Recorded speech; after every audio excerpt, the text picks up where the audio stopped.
Hello, everyone. My name is Mark from the Misplay Podcast, and you're listening to Eternal Journey, everyone's favorite Eternal podcast. Welcome to Eternal Journey, the podcast.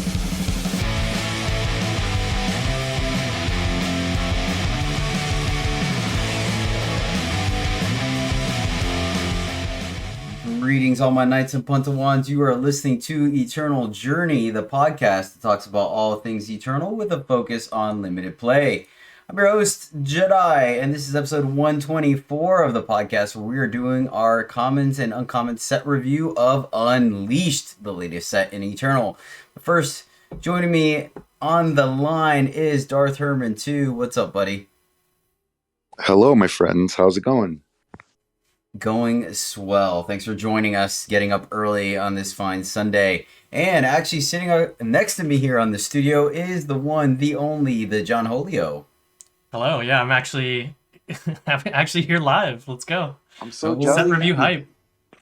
Yep, John recently, or not so recently, moved back, so works out. We get to hang out every once in a while, and this was a long show, so why not kick it? Yeah. Hopefully we could do some cube drafting after. But that being said, it is a long show, so we're going to dive right into it. We are going to go over every common and uncommon in the latest set, giving it a grade.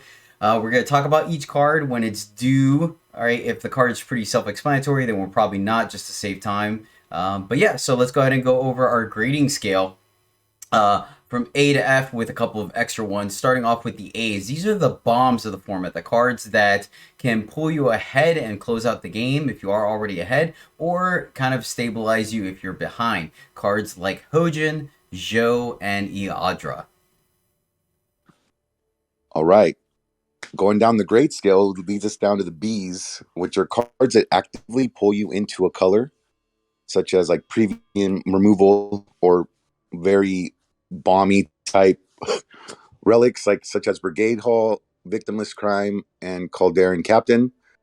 And they're very first pickable cards that can definitely define your draft. Yeah, and then there's the C's, which make up the majority of your deck. They're the Pawns Limited. So those are cards like Saddled Sarasaur, Tower Lookout, and Snow Peak Eagle.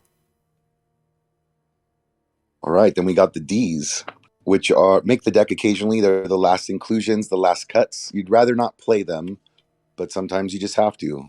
Examples such as Runebinder and Hypnotic Elder. You get the F's, which are unplayable in draft, or maybe just constructed cards. Typically the last cards you'll see in any packs, such as Keep Your Distance or Emburden.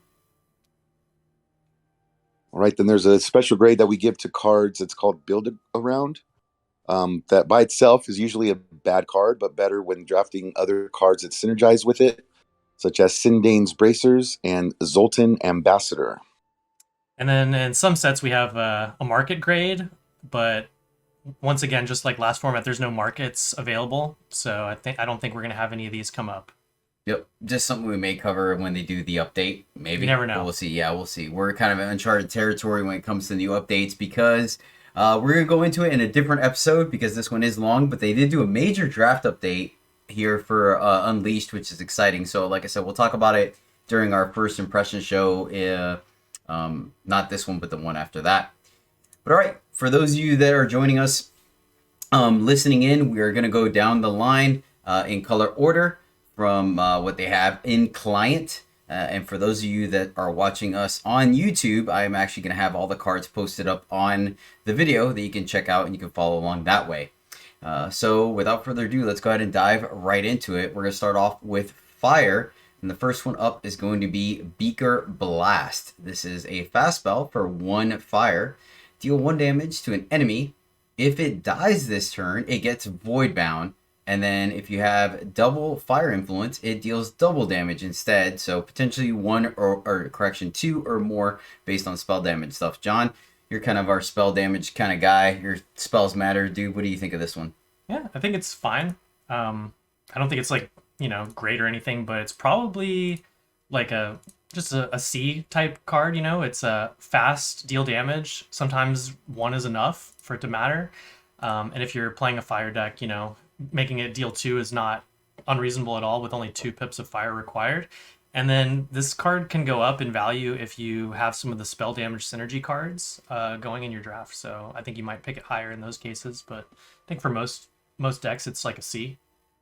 Yeah, I agree. I think 2 damage for F fast speed for 1 is great efficiency, but there's only so many things you can kill. So yeah, I'm with you on that. I like it as C. What about you, Alex? Yeah, I'm with C as well. It's just a removal, 2 damage. I mean, you need 2 red, so it's kind of like for 2, you know? So that's like right around a C for me. All right, fair enough. Moving on is going to be Loot Strung Bow. This is a +1/+1 relic weapon for 1 fire. Summon, deal 1 damage to an enemy. So obviously this is synergizing with the Frenzy, right? Yeah, Frenzy mechanic that we'll talk about once we get to a card that has it, but it essentially gives you bonuses for pinging your opponent outside of combat. This is what this does. That being said, you're still kind of doing 2 damage for 1. I don't know, probably, and it has to. It's a relic weapon. Oh gosh, it goes on you. Jeez, that's a yeah. No, this is a D, right, John? I think at face value, it's like D plus or something. It's kind of like, similar to Ruinous Burst in some ways. There's a chance though that you have some cards that care about a relic going to your void, which it'd be a little higher. And then, like you mentioned, Frenzy mechanic, which we haven't really talked about yet, but that's something happens when you deal certain kinds of damage, and this is potentially 2 kinds of that damage.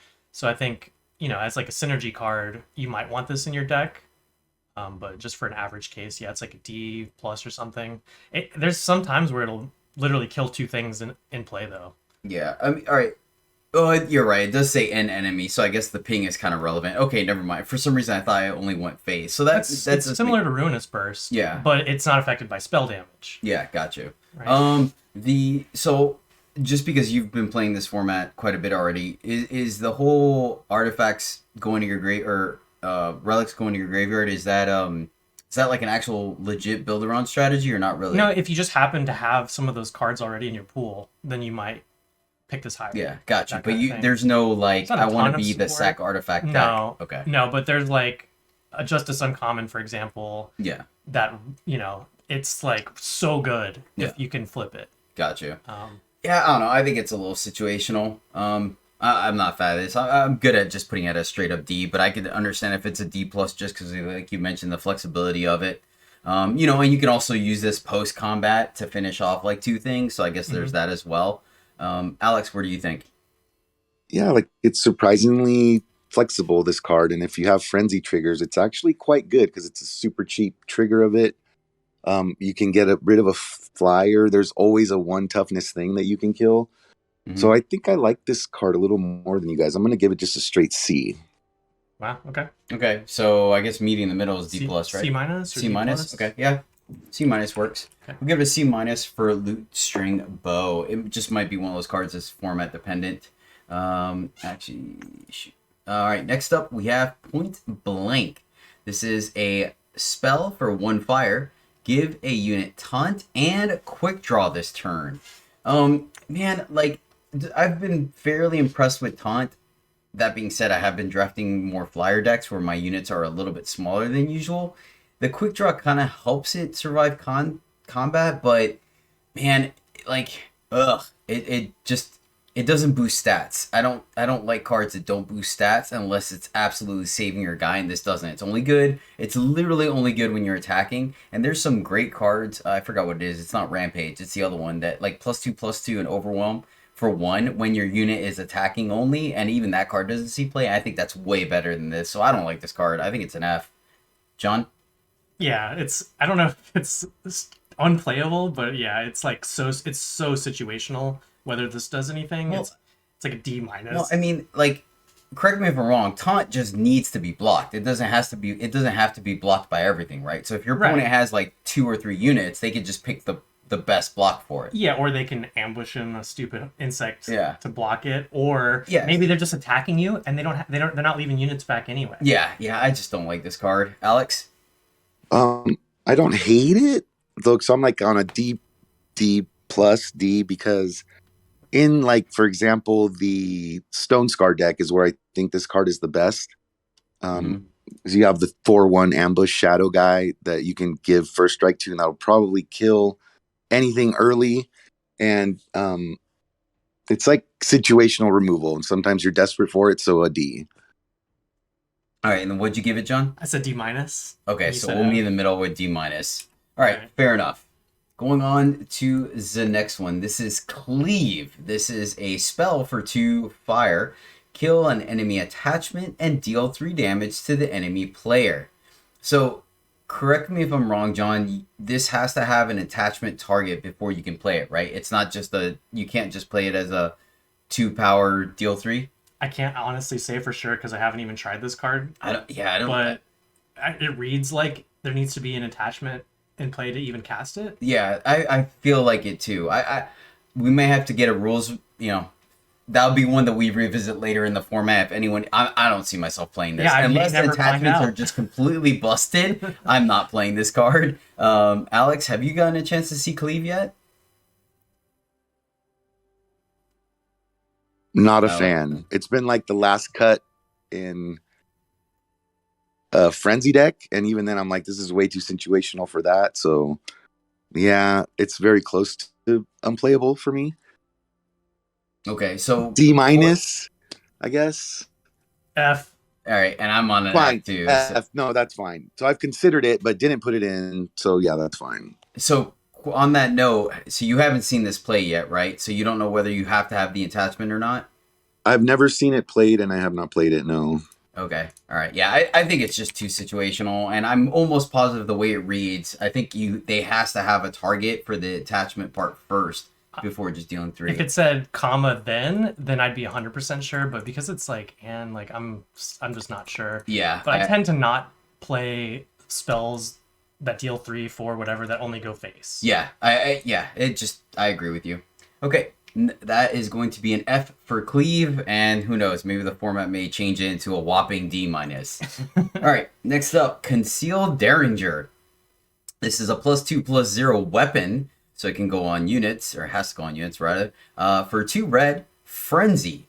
The wielder gets quick draw this turn. So once again, now that we have a Frenzy card, we can go over it. The actual term on the card is does something when you or a non-attacking unit hits the enemy player. So much like we said, anytime you're able to deal non-combat damage to an opponent, then Frenzy will trigger, and it does quote unquote something.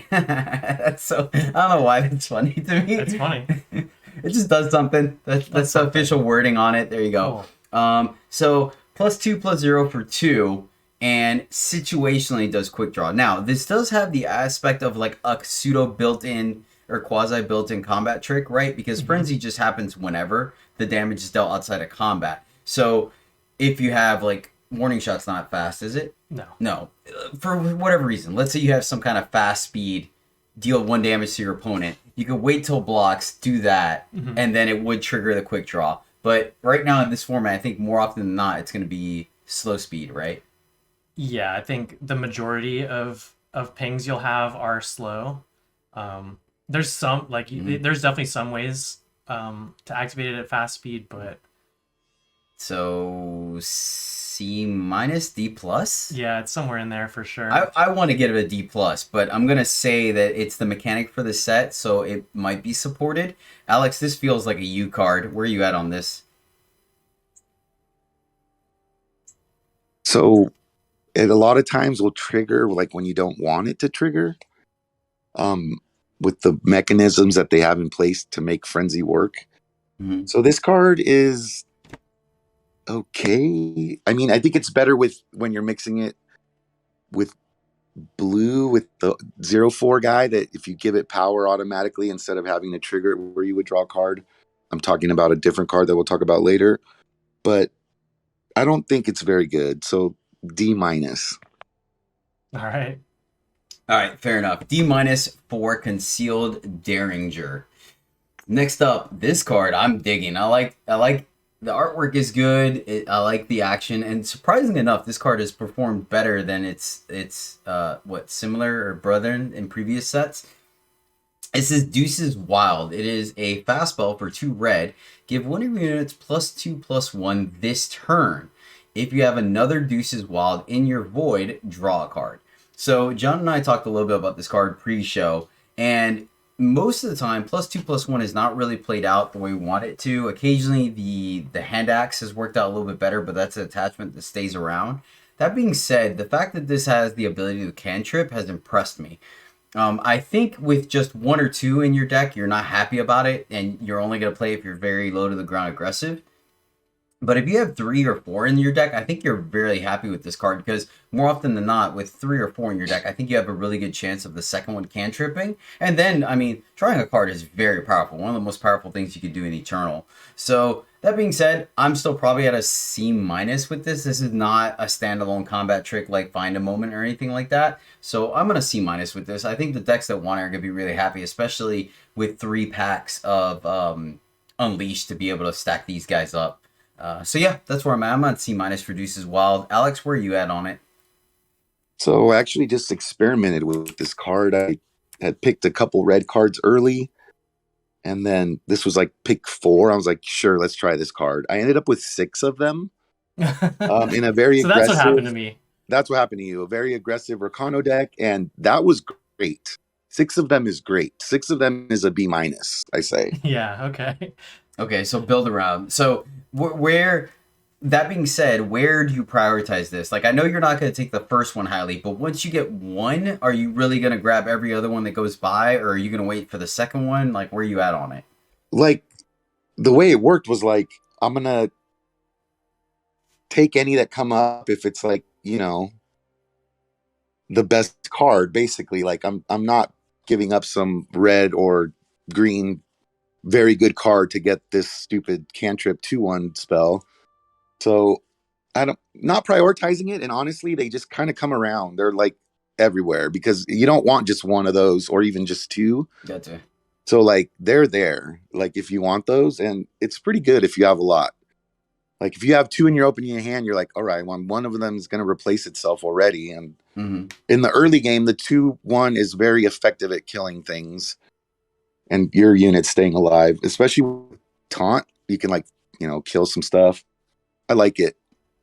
I don't know if it's a build around or a standalone. Build around, I would say it's like a solid B, but I wouldn't build around it. Does that make sense? It's kind of just comes to you.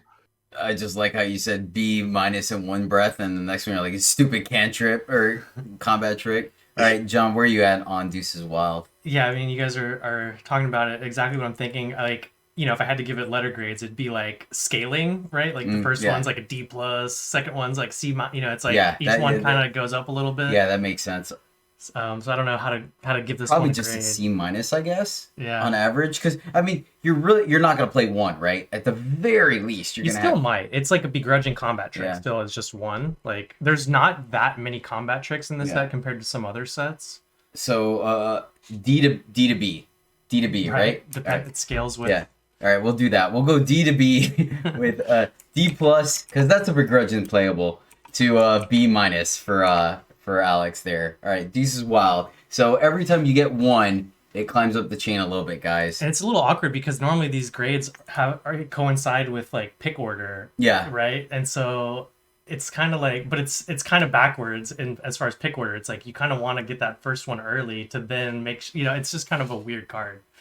That's how it worked for me. I got it pick 4, so I was like, okay, I'm going to try this if it comes around, and it totally just naturally came around because no one is picking that card. All right, moving on. Next one is Harnessed Thrill Seeker. This is a 3/1 Explorer for 2 fire, and there's no tribal stuff in this deck, right? Or in this format? There's like one kind of payoff. There's like the uncommon +1 to all that share a type. Okay. Unity something. All right, that's fine. I'll keep saying it then. I was like, typically, I think the only time is either dinosaurs or unseen, right? Is the only time that we've really seen cards care about each other. Yeah, like there, you know, I've seen a number of those going around. Okay, that's fine. I'll keep saying it. I'm just wondering if it was, you know, I'm wasting my breath on saying all these creature types, but anywho, okay. So it is Harnessed Thrill Seeker is a 3/1 for 2 fire, and then Frenzy flying this turn. I like this guy. I think it's a solid C plus, and the reason being is 3/1 is very playable. We've played it in a lot of formats, especially in red. That's an aggressive color, and then the frenzy is just icing on the cake, right? You're perfectly fine just playing this for a 3/1, whether you get the frenzy or not. You're happy with it, right? I mean, don't get me wrong. Once again, it's not a windmill slam, but it's a 2-drop that trades up. But then you're in a frenzy format, so occasionally this guy gets flying and gets in an additional 3 damage that he wasn't going to earlier. So I like this guy. I think he's fine at C plus. It might be a solid C, but I can go C plus with him. John, what about you? I think it's just a C for me. Okay. It's just a fine 2-drop. A lot of the frenzy triggers are kind of awkward as far as timing, and there's like quite a few ways to just ping this away or kill it, just with a -1 effect off of like an unseen marksman or whatever, where it just dies without doing literally anything. Yeah. So yeah, I think it's just a solid C. I can believe that. Yeah, and the thing about frenzy too is that it starts to take away your ability to leave up combat tricks, right? Because you have to do them pre-combat. That makes sense. Alex, what about you? Like the fact that it would get flying is almost irrelevant to me because there's so many 1/1 flyers that people can drop instantly. So like that's almost irrelevant. It's just a C 3/1 for me. It's a good thing to give first strike and taunt to. But yeah, C, solid C. All right, fair enough. Solid C for Harnessed Thrill Seeker. Next up is Hour of Shavka. This is a relic for 2 fire. Summon, draw a fire sigil from your deck. Now it is draw, so it does not play it for you. It's not ramp. Pay 6 and sacrifice Hour of Shavka. So now we're seeing that sacrifice and enchantment or attachment synergy we were talking about, John. To play 3 etched Totemites. There you go. I got it right this time. No, it is Totemites? Totemites. Wait. It's Totemites. Totemites. All right, Totemites. So, and then a Totemites is a 0/1 for 1, and at the start of your turn, sacrifice etched Totemitite. Gosh darn it. It's getting worse. Yeah. So it's Totemite? Totemite. All right, I could have sworn that's how I said it and someone corrected me. Dynamite. You were always saying Totemite, and we're like, Jedi, please. All right, fine. To get +1 power this turn. So yeah. Pay 6 to get 3 additional power next turn? Maybe.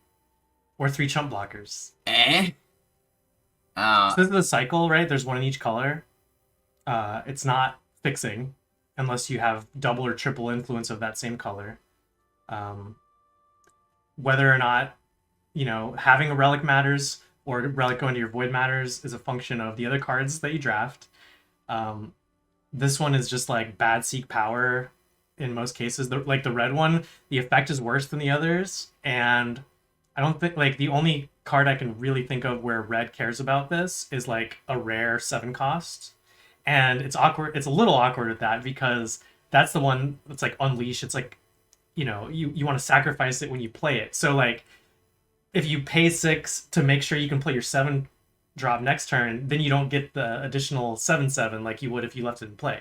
So it's like awkward in so many ways. This one I think might just be like a D. yeah, I personally don't like it. Alex? I don't think that this card is playable unless you have like a lot of 2 red things, because on turn 3 you might get a powerful 3-drop that costs 2 red, so you might want this if you have a lot of those. But aside from that, this one I've cut the most often. So maybe a D plus, I guess, if you do have a lot of double red things. I don't know, and I would probably rather play an extra fire sigil. So, sure. And your fire too. You want to be doing something more than this on your 2-drop. I'm gonna go with John and just give it a D. Like I want to give it an F, but I trust you guys. So I gave it a D, right? Too. Yeah. I think you give it D plus. Oh, D. You're a little high on it over there. I'm a little high. Fine, D. Yeah, you're definitely a little high. Hour of Shavka, you get a D. Moving on to Loaded Toss. Jeez, those are some angry gamblers. Holy cow. They're like into it. It's like that one dude, the Inscribe kid, that was like super into learning. This is insinuating that there's cheating going on. Yeah. You can see why they're getting upset. Yeah, because even the dude that's like, you can see the back of his head, he's sweating too. Maybe it's just hot in there. Maybe there's no like centralized air. Anywho, You're probably right. Loaded Toss is a spell for 2 fire. Scout, then draw a card. If that card costs 7 or more, create and draw another Loaded Toss. So slow, scout, and then draw a card. The rest of those words are Yeah. irrelevant. Constructed words. I mean, is there a spells matters thing in this format? No, right? There's like 1 or 2 cards that incidentally care about spells in your void. There's Yeah. like a primal relic for 2 that cares about that. See, this card to me feels like a constructed combo card, right? When you have a combo deck and you're trying to draw your 2 combo pieces, like this is just something that gets you through your deck, right? And like in limited, I see no application of this card. No, it's just F, right? D, because you can scout, I guess. D minus. Yeah. All right, Alex. Yeah, I would say like D minus. Alright, You might consider cool. playing this card if Cool. you're desperate. Yeah, let's just move on. This card is not worth our time. There's gonna be other cards that we actually probably want to talk about, Right. like, and we always take more time with fire because it's the first one. All right, next up, Zealot of Chavka or Shavkan, Shave Can. Don't be a shav can't. Yeah, there you go. 2/2 Oni Cultist for 2 double fire. Summon, deal 2 damage to the enemy player. So this is for 2 less power, you get to just straight ping your opponent. I mean, it's a 2-drop on 2 that gets in some additional damage, and then later in the game, it still has frenzy application. It is double fire though, so you know it's a little bit tougher to get it on curve and limited. So I don't know, solid C, I guess. Right? There's really it's a frenzy trigger on a stick. Right, like if you have Frenzy Matters cards in your deck, I guess it goes up to like C+. It gets better, yeah. Yeah, it gets better, but just as a card, it's just a C. Yeah, and then of course this does not benefit from spell damage matters because it's on a creature. Yeah. Yeah. Okay. Like at least this one is like a little more favorable as far as the timing of the frenzy trigger as opposed to some other cards. Yeah. So All right. Fair enough. Still a C. Alex, you okay with that? Yeah, absolutely. All right. C for Zealot of Shavkan. Oh, he's a shaving can. Yeah, there you go. There you go. Got it. All right. Alex, you're going to take this one. Next up is Barbarian Gorillas. This is a 3/2 warrior mob. I always hate when a mob is like a small creature, a small unit, right? I feel like anytime you put more than 1 unit on a card, it should be big, but that's just me. Well, it's because it's an unleash. Right? I guess. For 3 in a red, Overwhelm and Unleash. Oh, okay, Unleash. That makes sense. Yeah. All right. And then Summon, kill an enemy attachment. This is our first Unleash card? Yes, this is our first Unleash card. So the official ruling, Unleash. When you play this card, create and draw a copy of it. Discard it at the end of the turn. Cards with Unleash can't cost less than 1. They do this as a safety valve, obviously, so you can't go infinite with them and flood the board. Not that you could, but you know there might be ETB effects and die triggers and stuff that could matter if you can flood the board. So, long story short, you play Barbarian Gorillas, and then you will immediately get an exact copy of it. So 3 costs, 3/2, etc. And if you have enough power, you can play it again. If you don't, or whether you have enough power to play it or not, if it's in your hand at the end of the turn, you immediately discard it. So John touched on it earlier, I believe, or maybe it was in the pre-show, where you get to... I am so sorry, Alex. I said you were going to take this one, but the Unleash thing threw me off. My bad. I'll give you the next one. You have the next one, which looks kind of cool. Anywho, so it triggers draw triggers. It triggers inspire triggers. It what else? Enter the battlefield, obviously. Discard, it triggers. I think that's it, right? This one has a summon that you might be able to ETB, do multiple times. Yeah. So summon effect. It does all those things. So for Unleash has a lot of applications across the board with it. You can do a lot of things, not just get an extra copy of the creature. It also allows you to play, it's good early because you just play it for face value, and then later in the game, if you have 6 power, you can play 2 of them. If you have 9 for some reason, I guess you could play 3 of them. Yeah, so, and they've included a lot of support in the draft format for doing broken things with Unleash. So cool. It's a very strong keyword. Nice. So question, just to go big picture here, John, are we playing all our power in this format, or is there reasons to keep power to discard? I think with only 1 pack of Cold Hunt, the appearance rate of hand hate is down. So like yeah, you're still running into the occasional eavesdrop or the occasional cat, but it's like way less. One reason for that is that Shadow is just kind of not great. So I'm facing a lot less opponents just that happen to be playing Shadow. And then like, yeah, you're really incentivized to get to very high levels of power in most decks, like unless you're just playing some aggro deck. So no, like I'm holding power in my hand a lot less now. Okay, fair enough. Alex, what do you think of Gorillas? I think this guy's great. It's not really in the color that you'd want to pair with doing Unleash things. If this card was yellow, it would be just insane or whatever. But yeah, this is a solid. I mean, I almost want to give it a B, but I'd say B minus. It's just good in an aggro deck. You can wreck your opponent late, killing their. You can kill all their things that are killing you late if it's relics or whatever. So yeah, I think I'm just gonna give it a B, solid B. Okay, John. You're not wrong. Like I feel like Unleash basically adds a letter grade. Like it's hard for me to give this one a straight B. Like I was thinking B minus, but it's very close to that. Like Unleash is so good. Like this is fine on 3. Sometimes it'll even kill something like an attachment on 3. And then like, yeah, if you play 2 of these, it's just 2 for 1 on a card, right? Like it's so good. All right, we'll go with B minus because I was gonna give it a C plus. Like it's still just a 3-2, but Unleash is great. All right, I'll take y'all's word for it. So we'll go with B minus for Barbarian Gorillas. All right, next up is Dark Heart Acolyte. This is a 1/4 Oni cultist for 3 double fire with Taunt and then Frenzy. Create and draw a 5/5 Durgan with flying. All right, Alex, what do you think? Talk to me about Dark Heart Acolyte. So I like this card a lot, but it's very easy to die with like 9 dragons in your hand. Like you can be so set up to get the trigger and then I died before I can cast all my dragons. Like so it's kind of awkward in that way, but I still think it's a very solid card, B minus. Okay. Just because I failed to mention it, the dragons cost 6. So you get a 5/5 flying dragon for 6. Yeah, John? This is a great card. Like Alex is not wrong about dying with dragons, but like the other parts of this card are also good. A 1/4 taunt is great. It's just like an interesting stat line for taunt because like this may not trade or eat anything, but it just forces your opponent to block it, which may free up your other attackers regardless. So this is like a really interesting card. Like all parts of it are good. And then if you actually manage to like play a dragon or 2, like that can just win you the game. I'm maybe even a little higher. Yeah, it's a B for me. All right, I'm good with that. You guys sold me. So solid B for Dark Heart Acolyte. I wasn't going to say anything new. So, all right, next up is Engraver. This is a 2/2 Oni for 3 fire. Summon, play a 0/1 Etched Totemite, and then Entomb, play a 0/1 Etched Totemite. So 3 units for the price of 1.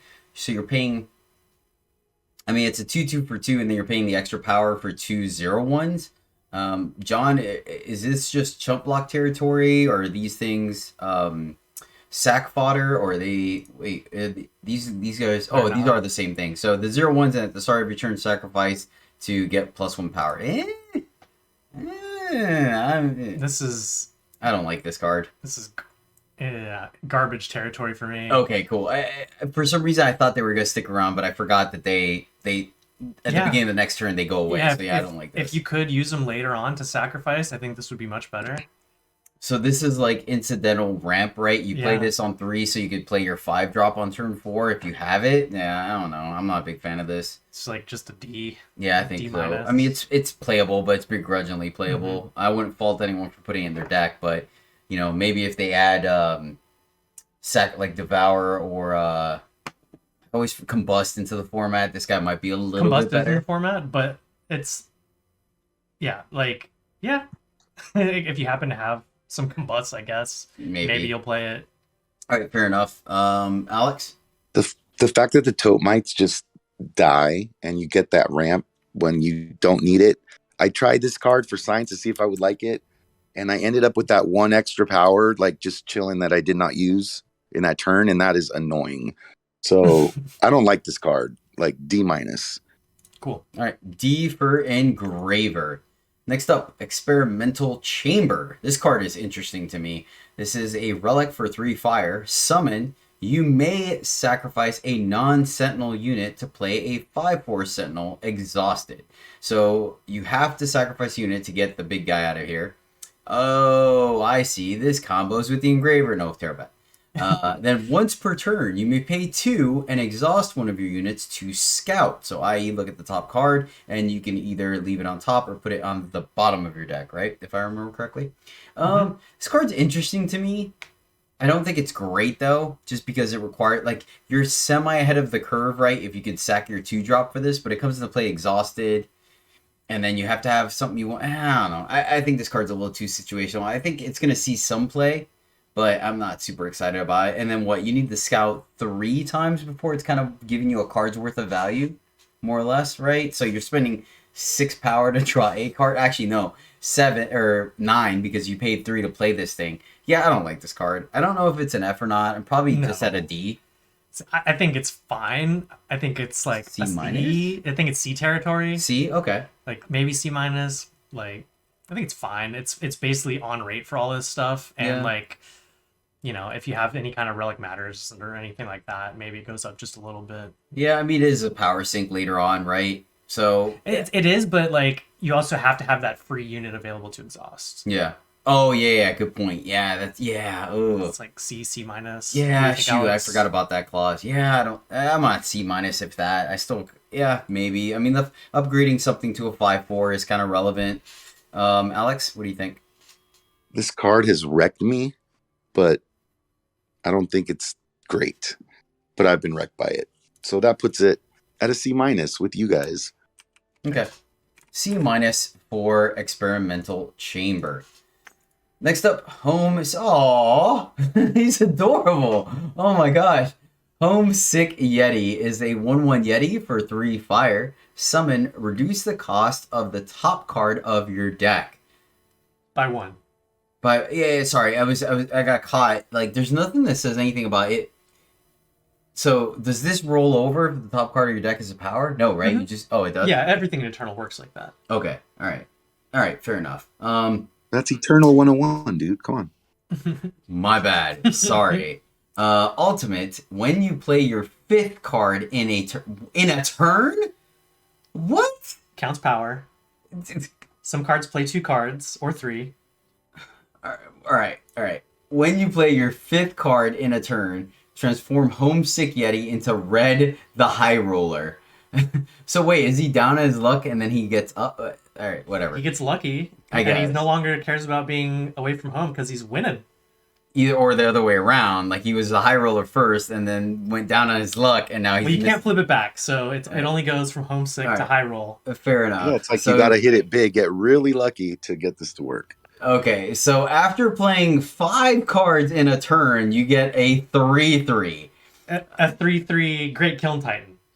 3/3 that basically wins the game if they don't kill it. All right, go ahead, Alex. Tell us what Red the High Roller does. So Red the High Roller, when we were back in the mini preview for a week, where we had a lot of packs of the previous set that had a lot of the 2 Grenadins and do a damage, and that's a spell. So like, I got this to trigger once because of that spell, and Grenadin Rescue. Yeah, Grenadin Rescue. Yeah, it's thank 3 you. cards for 2 right there. And that is amazing. If you could flip it, it like wins the game if they don't kill it. I mean, you're just playing a card for free. But in this new format, it's pretty hard to do that. I've tried. This is a hard card to evaluate because if you do end up with some Grenadin Rescues, like this is still a very good card. Maybe like a C-, D+. I don't know if it's a build around. This card's kind of awkward. I think it's a build around.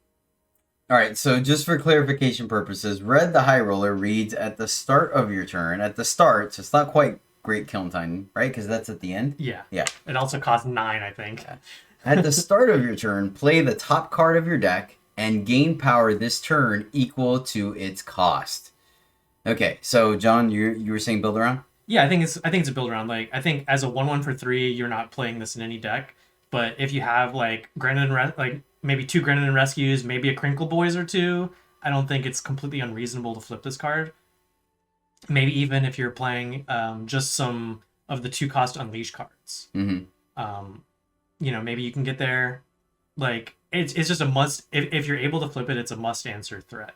So I think it's a build around, and even then it's like not trivial to get going, and then like both sides of it die to like a stiff breeze, right? Yeah. So the summon effect, the reduce the cost, does work well with frenzy, or not frenzy, unleash. Yeah, Unleash. like if you happen to high roll, your next card being an unleash. Yeah. Then that can just, if you reduce a 2 to a 1, that can just flip them just right there. So like you can get real lucky there, but that's so build around B. Sure, like I'm cool with that. Otherwise, like I don't think you, if there's basically no chance of this flipping, Yeah.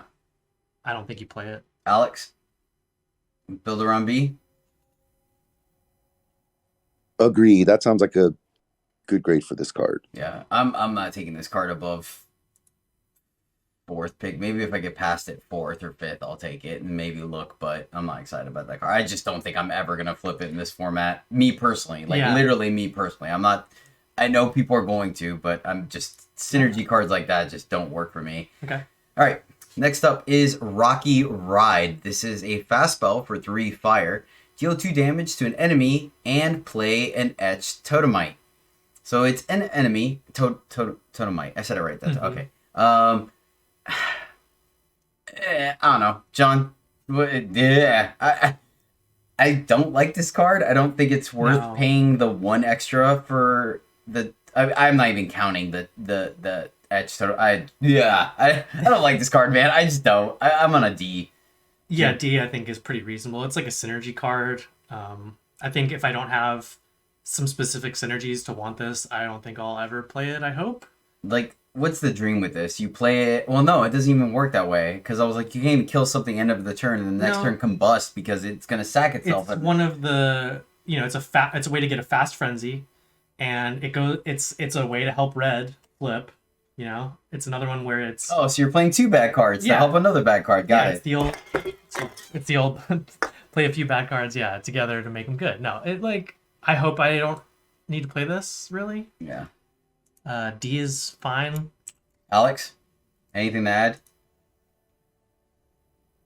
Sometimes I play Alchemy Blast. So, yeah, D. All right, cool. D for Rocky Ride. Next up. See, and then this is right next to it. Like, come on. Also an uncommon. Yeah, all right. So now we have Soul Fire. Thank you so much for delivering. It is a fast spell for 3 double fire. Unleash. So when you play it, you get copies of it. Deal 3 damage. That's it, period. Deal 3 damage to the face, to a unit. And then if you have, you could go up to 6, and it could go up to 9. Oh, and it's fast. Scales with spell damage. Yes, this card is great. B? Yeah, probably. Probably what? B minus, B plus? I think it could be a B, yeah. I think this card's a B. It's just, I mean, you're at least 1 for 1, right? You're even on, you're going to use it to kill 3 drop at the very least, right? Maybe you get a 2 for 1, getting a combat trick out of it. It scales, like you said. I don't know. I think this is efficient. I like this at B. Alex? I think if it didn't have Unleash, it's like a C plus, B minus. Yeah, and with John's comment, like that Unleash adds almost a full letter grade. Like this is like a BB plus for me. Yeah, Sweet. It's close to B plus. Awesome. So B for Soul Fire. Awesome. Nice. All right. Next up is Armament Collector. This is a 3/2 Valkyrie for 4 fire. Flying while you have a relic. Summon, draw 2 cards. Hello. Entomb, discard 2 cards. Womp womp. Man, this is interesting. This is a very interesting card. I think if you're a low to the ground deck where you feel like those 2 cards are going to sit in your hand for half a turn and you can dump them, I think this card goes up in value. It can kind of screw you too, right? If you draw like an expensive card, you're like your bomb and you can't play it and your opponent kills it. Yeah. I mean, I guess if you have it in your deck, you could sandbag a power. I don't know. This one's interesting. This is very interesting to me.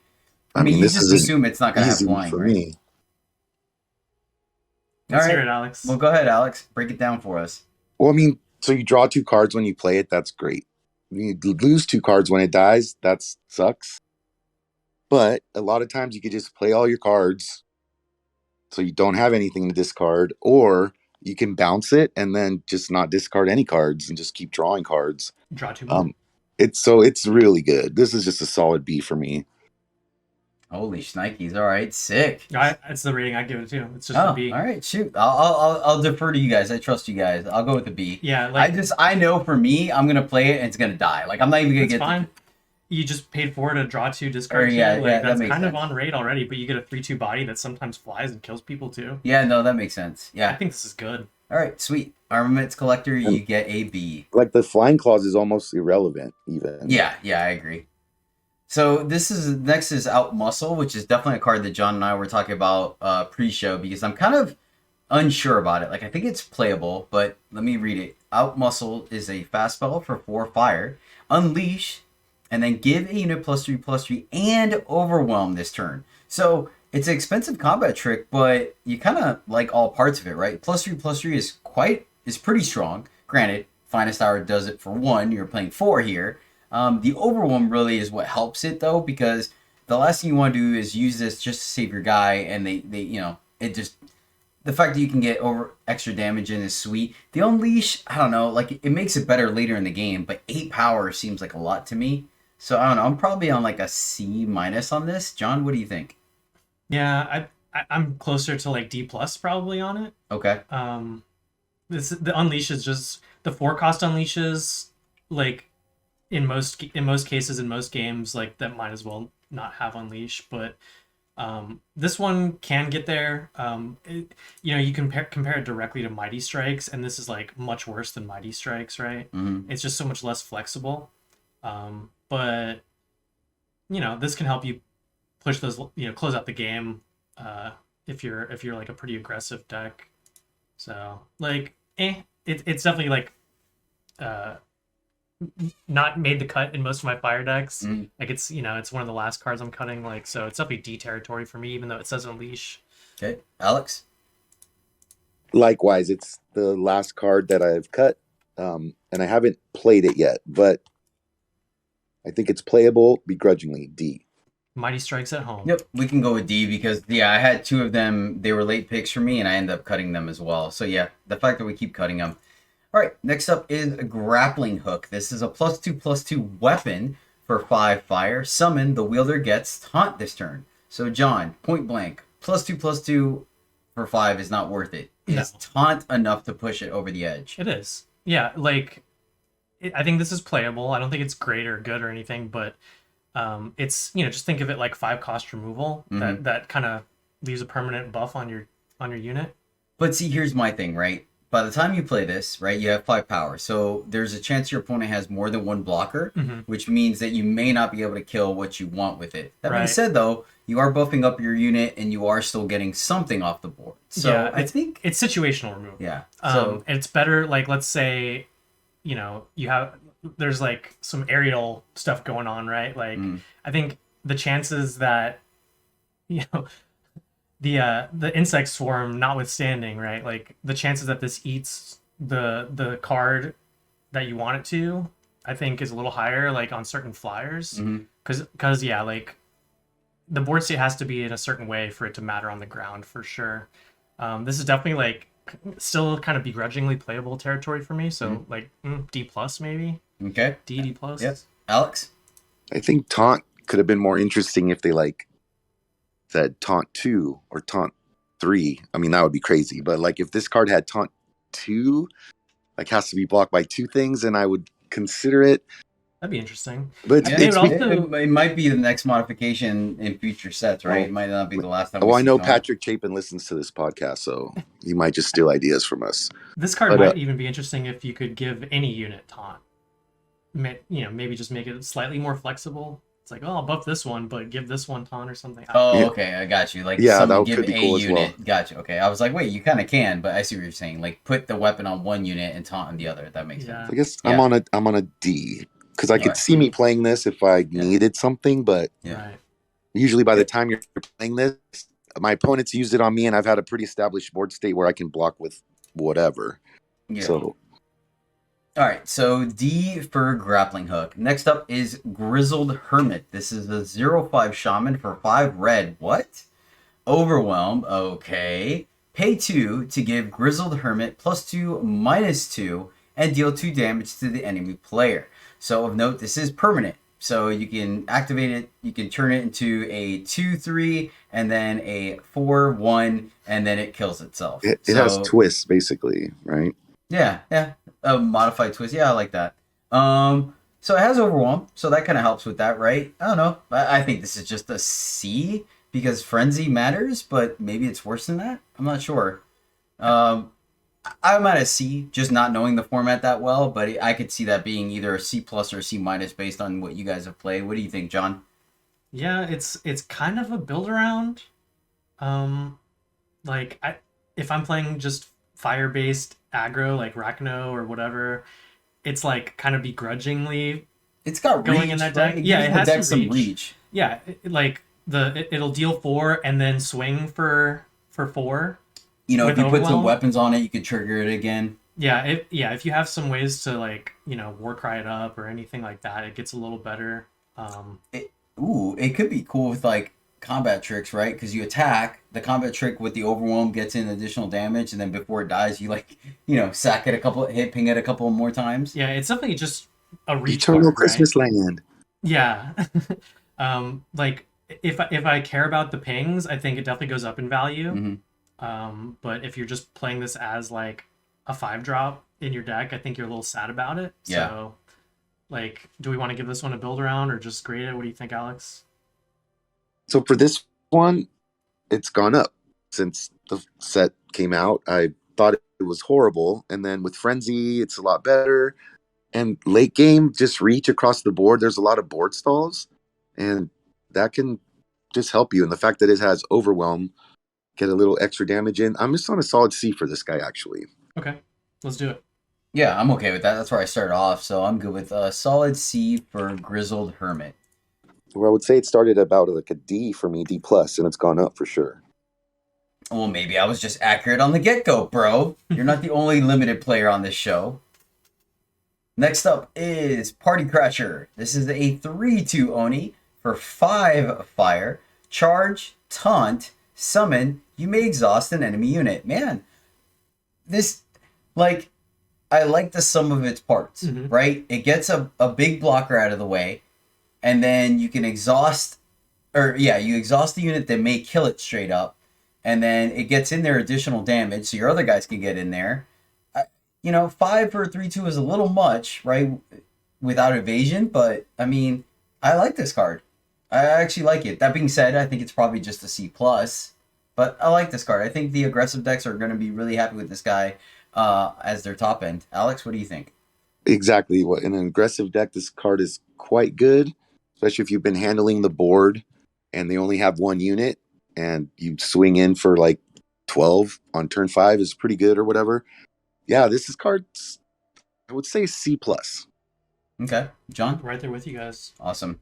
C+ for Party Crasher. I don't think we mentioned taunt as a mechanic, right? Oh, no, you know what? You're totally right. We definitely haven't. So taunt, this unit must be blocked if possible. Long story short, it has to be blocked. Like I did mention earlier, It just has to be blocked. You can't go, you have to block with this thing. It just has to be blocked. But it does have to be blocked. So if you have... If able. Yeah, if able, I'm sorry. So if like we mentioned earlier, I guess we've kind of talked about it earlier across multiple cards. Long story short, if you're attacking, if you're aggressive and all your guys are exhausted, they obviously can't block, so taunt won't work on them. If you have 2 blockers, then you only have to block with 1 and you get to pick. But if there's only 1 unit in play and it's not exhausted, then you are forced to block this unit. And the animation on it is absolutely fantastic. I love it. So that covers taunt. Next up, Full Tilt, which happens to me most drafts, is a spell for 6 fire. Each unit deals damage to itself equal to its attack or strength. Also, it says each unit, So it does yours as well, which is super awkward in a fire deck because Really I feel like is. most of this card's just an F, right? It might be, yeah. Like, is there some kind of fire control deck? Like, it's 6 power. You can't exactly solo roll it. They sure printed a lot of cards in this set to make it look like there's a fire control deck somewhere. I mean, even post combat, it just. I mean, once again, you're in fire, so it's not like you're gonna have these big like 1/4s and 2/3s, and then be like, "Ha, finish off." No, because after combat's good. Yeah, this card's just bad, right? F. Can we move on? I think so. Alex, are you good Well, with an yeah, F? this or card am I- is like, it's going to clear your board for sure. So are you hoping it clears your opponent's board? Yeah, I don't, like a D minus, maybe, if you have a lot of big Let's butts. just go F. I don't want to. We're not gonna waste more time. F on full tilt, and I'm sure one of the listeners is full tilting right now because like this card is great. Yeah. All right.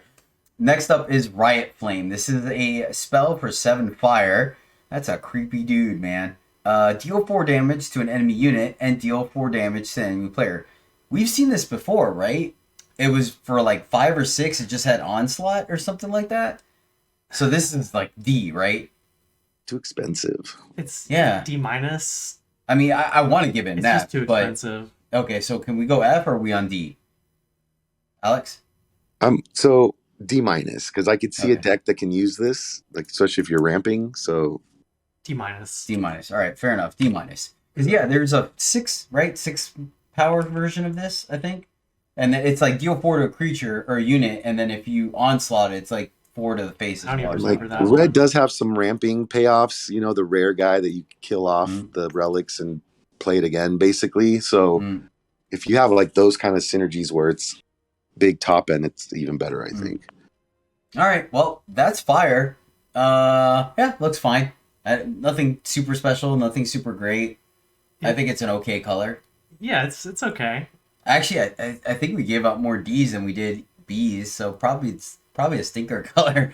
Yeah, like if you're getting past some of the good uncommons, like I think you'll be Yeah. happy to be playing it. But if all you're getting are like some of these fire commons, Yeah. a Yeah. little clunky. Alex? I think the color overall is something that is a support color right Yeah. for right Yeah. now. Good call. Good call. All right, cool. That's fire. Next up is time, but before we do that, something did come to mind on Battle Cry, or what is it? Tilt, full tilt. Full tilt. So like it counts double damage, overwhelm, and deadly, right? So like if a unit, like if they have a 5/1 overwhelm, it's gonna ping themselves for 4 too. I don't know.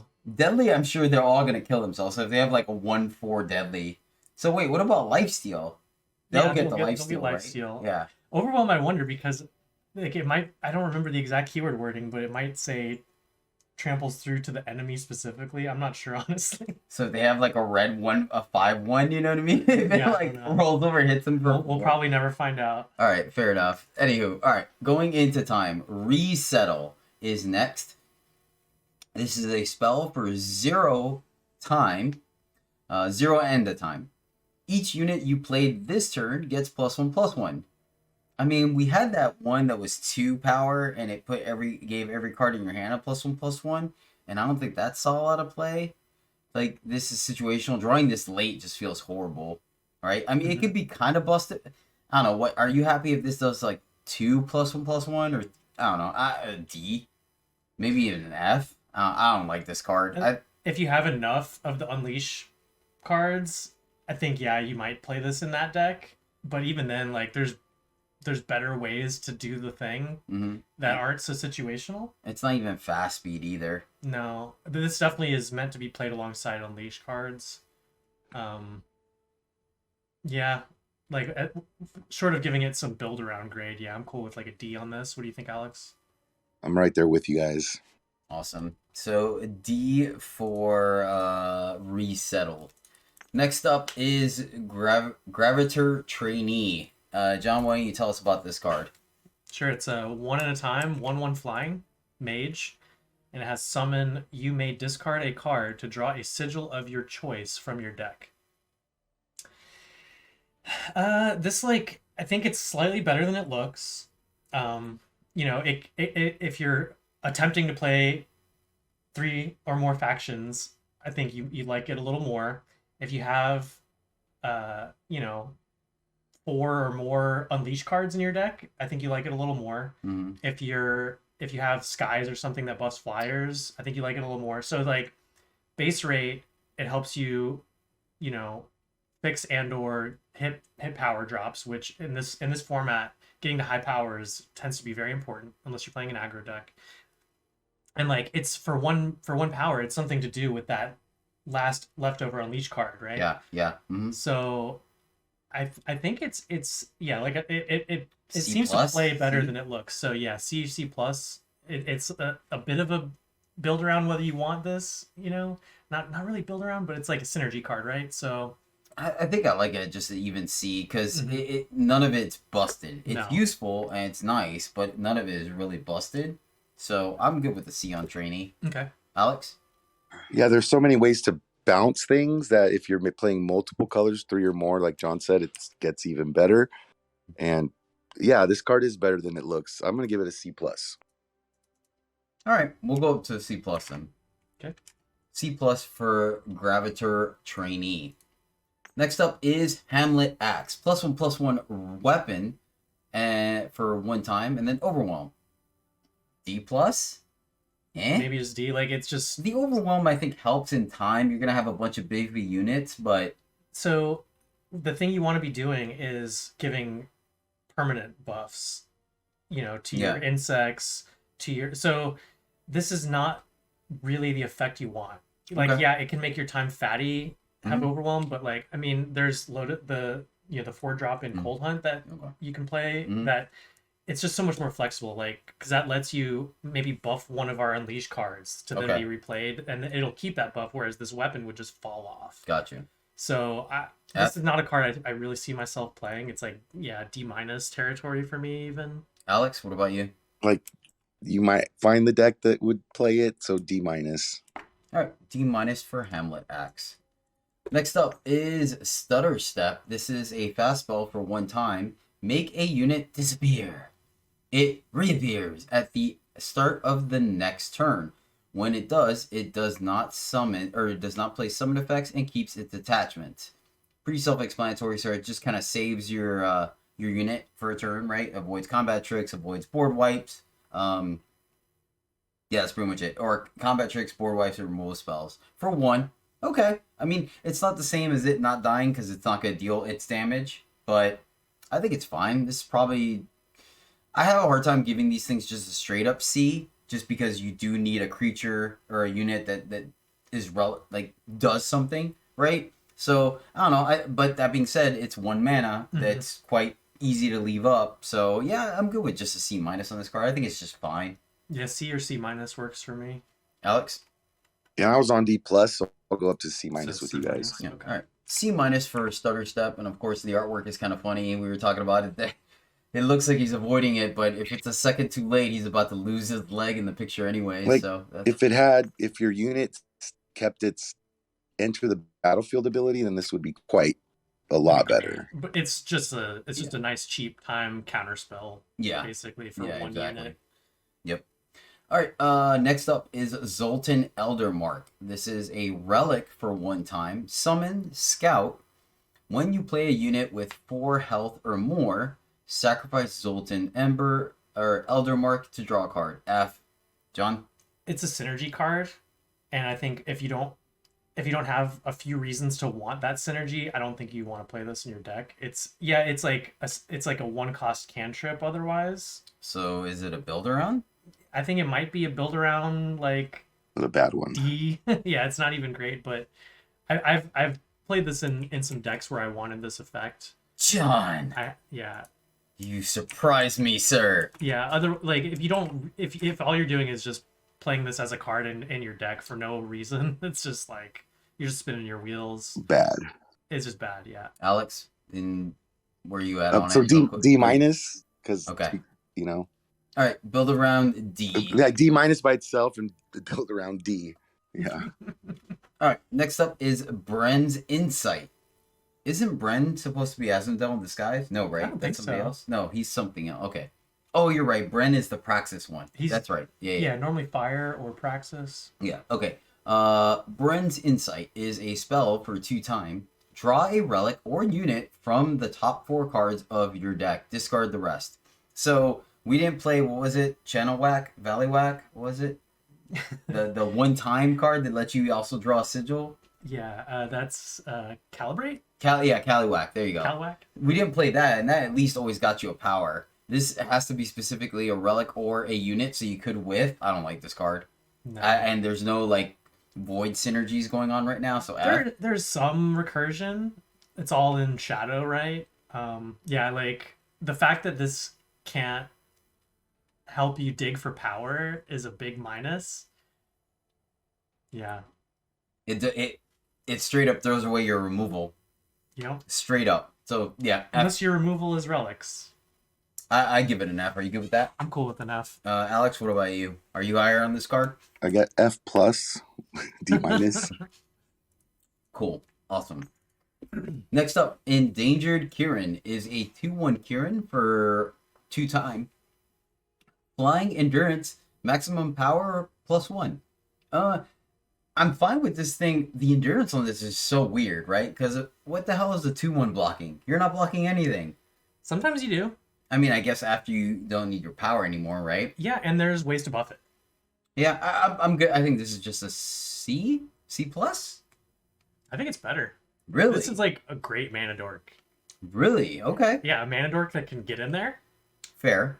But even then, though, I mean, you still think it's higher than... I think B- maybe. Okay, wow, all right. Wow. Yeah. Like, ramping in this format has been really good for me. Okay. Even just going to 4 means Yeah, you not can wrong. start doing Unleash stuff like a turn earlier. I'm even playing, like, you know, the 3-cost time relic that buffs your max power. Like, just literally ramping in general has been super good for me. And this guy can actually chip in there for a few turns, and if you're playing some ways to buff it, bounce it and play it again with a buff, or just playing skies or something, it's solid. Okay. Alex? So, like, it's not first pickable for me unless it's a bad pack. So that, like, pulls it out of the B range. I mean, it's not Trailmaker. Plus. But that ramp is important. To get to 4 on turn, 3 is pretty good. But especially in this color that we're in, as we will see in a couple cards. So, B plus for me. All right, so B, you said B. I said B-, he said C+, and you said C+. B+, so B- is the middle. No, Alex didn't say B+, right? Yeah, he just said B+. No, I said C plus. C+. Oh, okay, so B-. So- B- is fine. Okay. We'll give it B-. All right. Next up, no one listens to the podcast anyways. It's fine. we're influencing 3 people's decisions.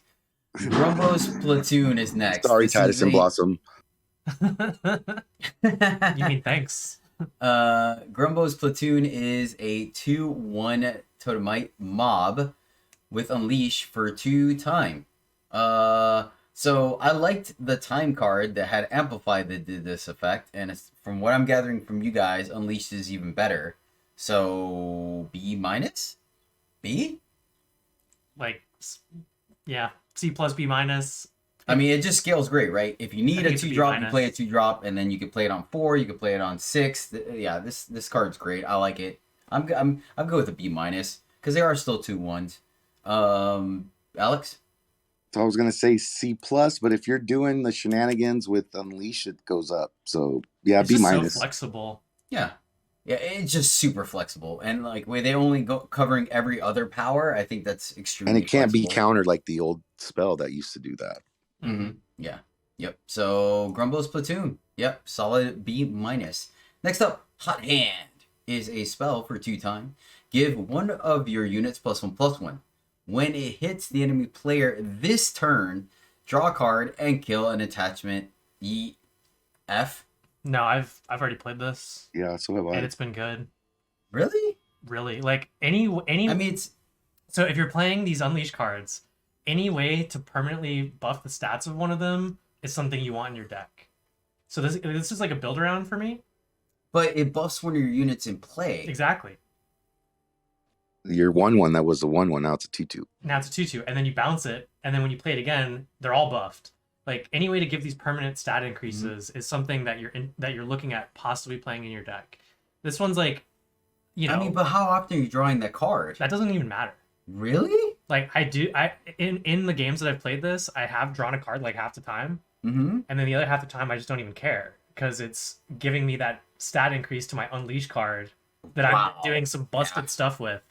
I will have to take y'all's word for it because this card just looks bad to me. Holy cow! No, like okay. you want like a critical mass of these synergy cards. So like this is like not the best one, but it's one that I've played and been happy about. And occasionally it's even cantripped. One time it even killed an attachment. Like that's just like all this extra text on it or whatever. Okay. But like I think I'd give this one like a build around grade. Like I think if you're not playing Unleash cards, you don't want this. All right. So build around what? Probably like C minus. Okay. Because it's not like one of the better ones, but it, you know. All right, Alex. So like build around is something that you take early and then build around it. For me, this is a card that kind of you get if you're in time already because no one really else would want it to buff their. You're right. So like I'm using build around like synergy card basically, not like it's very synergistic. Very synergistic, but build around it's quite high, I would say. And just by itself, like John said, the two things that you get are just gravy. And in an aggressive deck, you don't mind getting that extra damage in, and it's not hard to put this on a flyer and draw a card. So yeah, I'm on like a C plus. Is that where you're at? Jedi said F.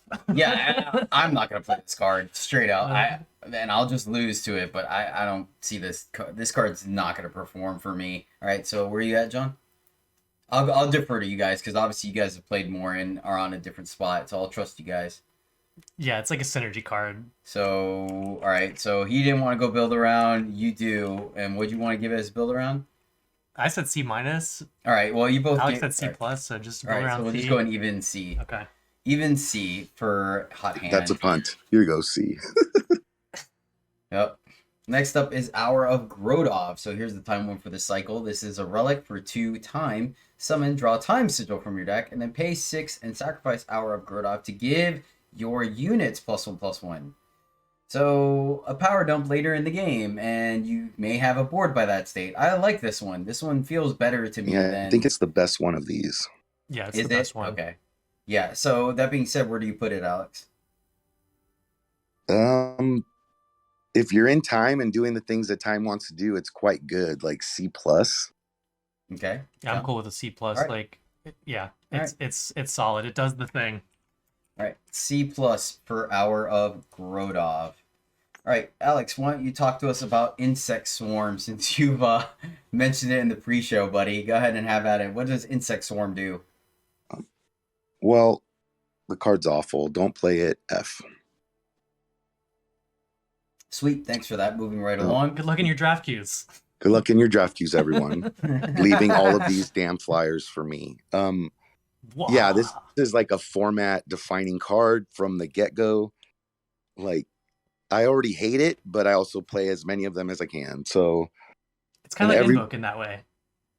So totally. So man, this is like a B plus. It pulls you into the color immediately. It's just a great card. Insect Swarm is a 1/1 insect mob for 2 time. Flying, ambush, and unleash. That's why it's a swarm. So this one should... Oh, yeah. Like, if all you're doing is... If you have no synergy for this, and, you know, you have, like, 1 copy of it in your deck, and you have, like, no ways to buff it or anything, it's kind of sad in those cases, but... No, I think you're picking this, like... This is, like, a first pickable card. Mm-hmm. And it's, like... once you have one of these, you just keep looking for Unleash cards. You keep looking for some of these cards we've already mentioned, just any of these Unleash synergy cards, ways to ramp, and you can just like cheese out games. It's like it feels so bad to play against because it's just, first of all, it's annoying because the animations and the playing of the cards is already just slow and annoying. But it's like you're gonna see this card in so many of your games, and like you're either gonna win with it or lose to it so many times. This is like Alex said, it's like a format defining card. Like I'm kind of cool with a B plus on it. Okay, so B plus for Insect Swarm. Next up is Stone Skin. This is a fast spell for 2 time. Give a unit +2 health. It deals battle damage equal to its health this turn and can attack even if its attack is 0 or less. Which is freaking weird because it's a fast speed. So like, you have to play this pre-combat for it to be able to attack. Yeah, but that means it also works on defense, right? Yeah. No, well, I'm saying this turn and can even attack if it. You see what I'm saying? Like, yes, the first 2 lines of it works in offense and defense, but the last part of it makes it where you have to play it in your main phase, right? Sure. So it's odd. It's just flexible. Yeah. I don't know. Yeah. C minus. Right. It's kind of like Refresh with a little extra stuff going on. I mean, at least it's in a color with big booties. Yeah, it can be. Like if you're, it's like a weird. You could even play it in like an Insect Swarm kind of deck. Just having 1/3 flyers is better than 1/1 flyers. Yeah. It's like a way to give a permanent buff too. It's just not the one that you'd prefer, but yeah, that's fine. Yeah, C- is a fair rating, I think, for this. Alex? I'm like more on a D, I think. It Okay. doesn't do what you want. Like this card for me, Stone Skin, and I pulled from like the D&D game, which Stone Skin was like instant spell, you don't die if something hits you, which is not what this does. And it's kind of weird. C minus, D plus for me. All right. C minus for this one. Fair enough.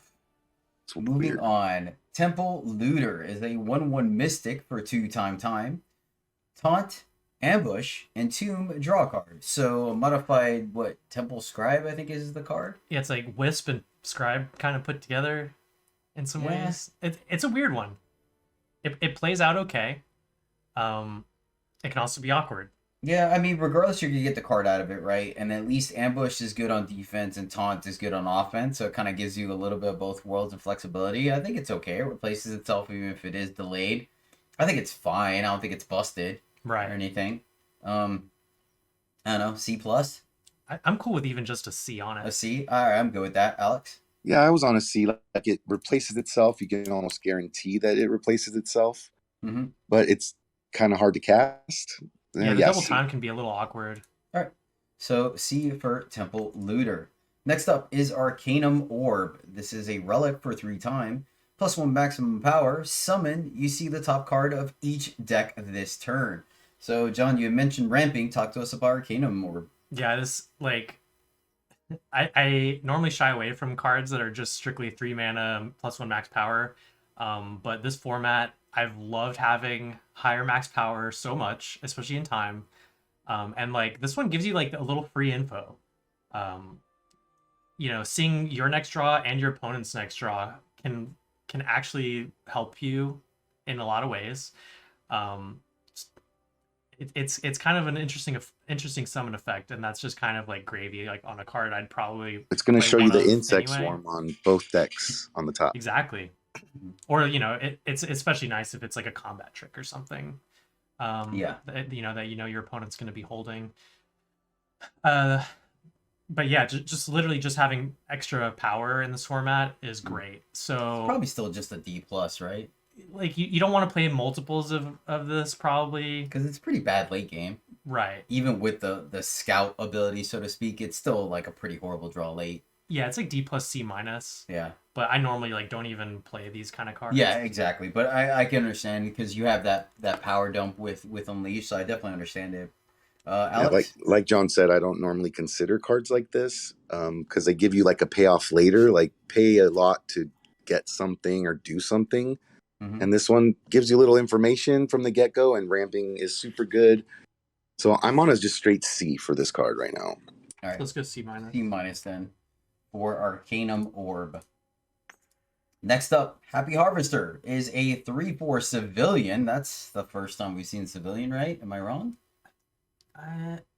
It's not I important. feel like we've already seen one today, but I could be wrong. Oh, maybe. It's a 3/4 for 3 time. Summon, Exhaust Happy Harvester, and Scout. This card's great. Is it a C plus or a B minus, John? But I mean, I would you're go getting into good B. stats, and the fact that it's scouts, I think, is worth it coming into play exhausted. Yes and no. Like, this feels so bad when you're just getting aggroed out and like you play your stabilizing card and it doesn't do. You have to wait a whole turn. You have to get smacked in the face again. That's turn 3 though. Man, when you play it on 3, it's much better in that way. But if this is like your 3-drop that you top deck and you just need to stabilize or something, like turn 4 or 5, this like you just die. So I like this card. I can't give it anything in the B range though. Like C plus is fine with me. Okay, Alex. Yeah, for me, it's like my one thing I look at is this first pickable, and hopefully not. So I'm on a straight C for this guy. All right, straight C for Happy Harvester. He's got a nice voice line. Does he? I haven't heard it yet. Good day for foreman. Oh, that's awesome. Oh, I love that. That is great. Something like that. Oh my gosh, I need to add that to my soundboard then. Insatiable Bug, right? I said that right? Insatiable Bug is a 2/3 insect for 3 time, flying and deadly. Entomb, put all spells from a void of your choice into their owner's deck. You gain 1 life for each. This card seems good to me. It's fine. Right? Like, flying deadly 2/3. Like, Yeah. yeah, That blocks a lot of good. It gets in there, and then just the bonus of when they kill it, you get to maybe put like a combat trick or a removal spell back in your deck. Unfortunately, it's not a May. So like. I mean, if you don't want to do yours, you just hit them, right? What if it's like what if they have a bunch of really nice spells in their void? Then you just hit you. Yeah. What if your spells are crap? Well, I mean, then that's bad deck building. Hopefully, the Entomb doesn't even really matter. I mean, see, I'm not playing a pay 2 to give a unit +1/+1, and that's it in my deck. I'm just saying. Yeah. So it's actually a really good card for me. I think it's solid. I blame deck building on that one.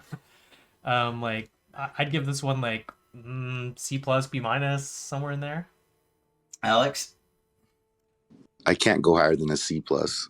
All right, C plus All right. for Insatiable Bug. It's solid. Yeah, I like it. I think it's well built, and there's no bad spells in my deck. Next up, Maniacal Reveller is a 1/1 mage for 3 time. Whenever another unit goes to your void, Maniacal Reveller gets +1/+1. I mean, we've seen this before, right? Similar effects. And it's not.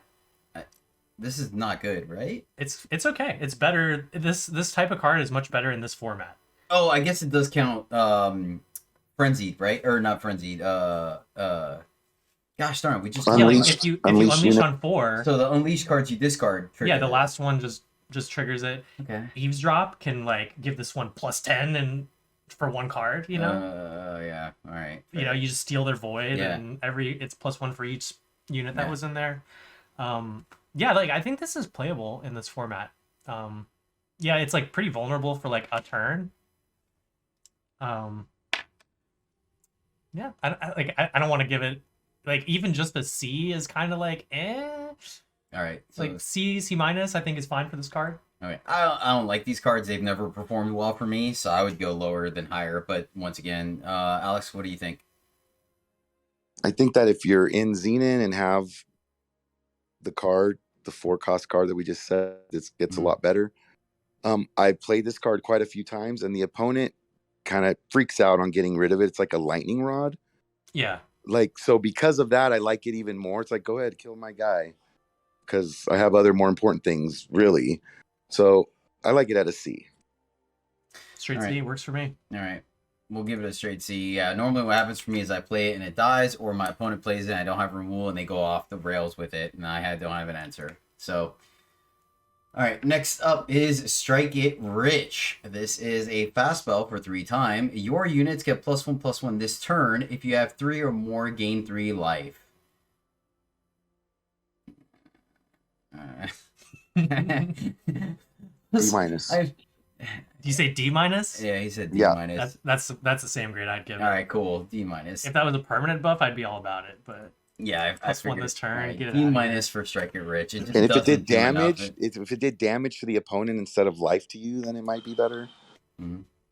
Dune Wave. Ooh, I like this artwork. This is sweet. Fast spell, 4-time. Unleash. Silence an attacking enemy unit and put it into the enemy's hand. All right. I mean, 4 is a lot, though. It is. Yeah. I think that really puts the card down. Like, the silence on top of the bounce is pretty, like, that's a pretty good effect, I think. But, man, 4 is a lot, let alone 8.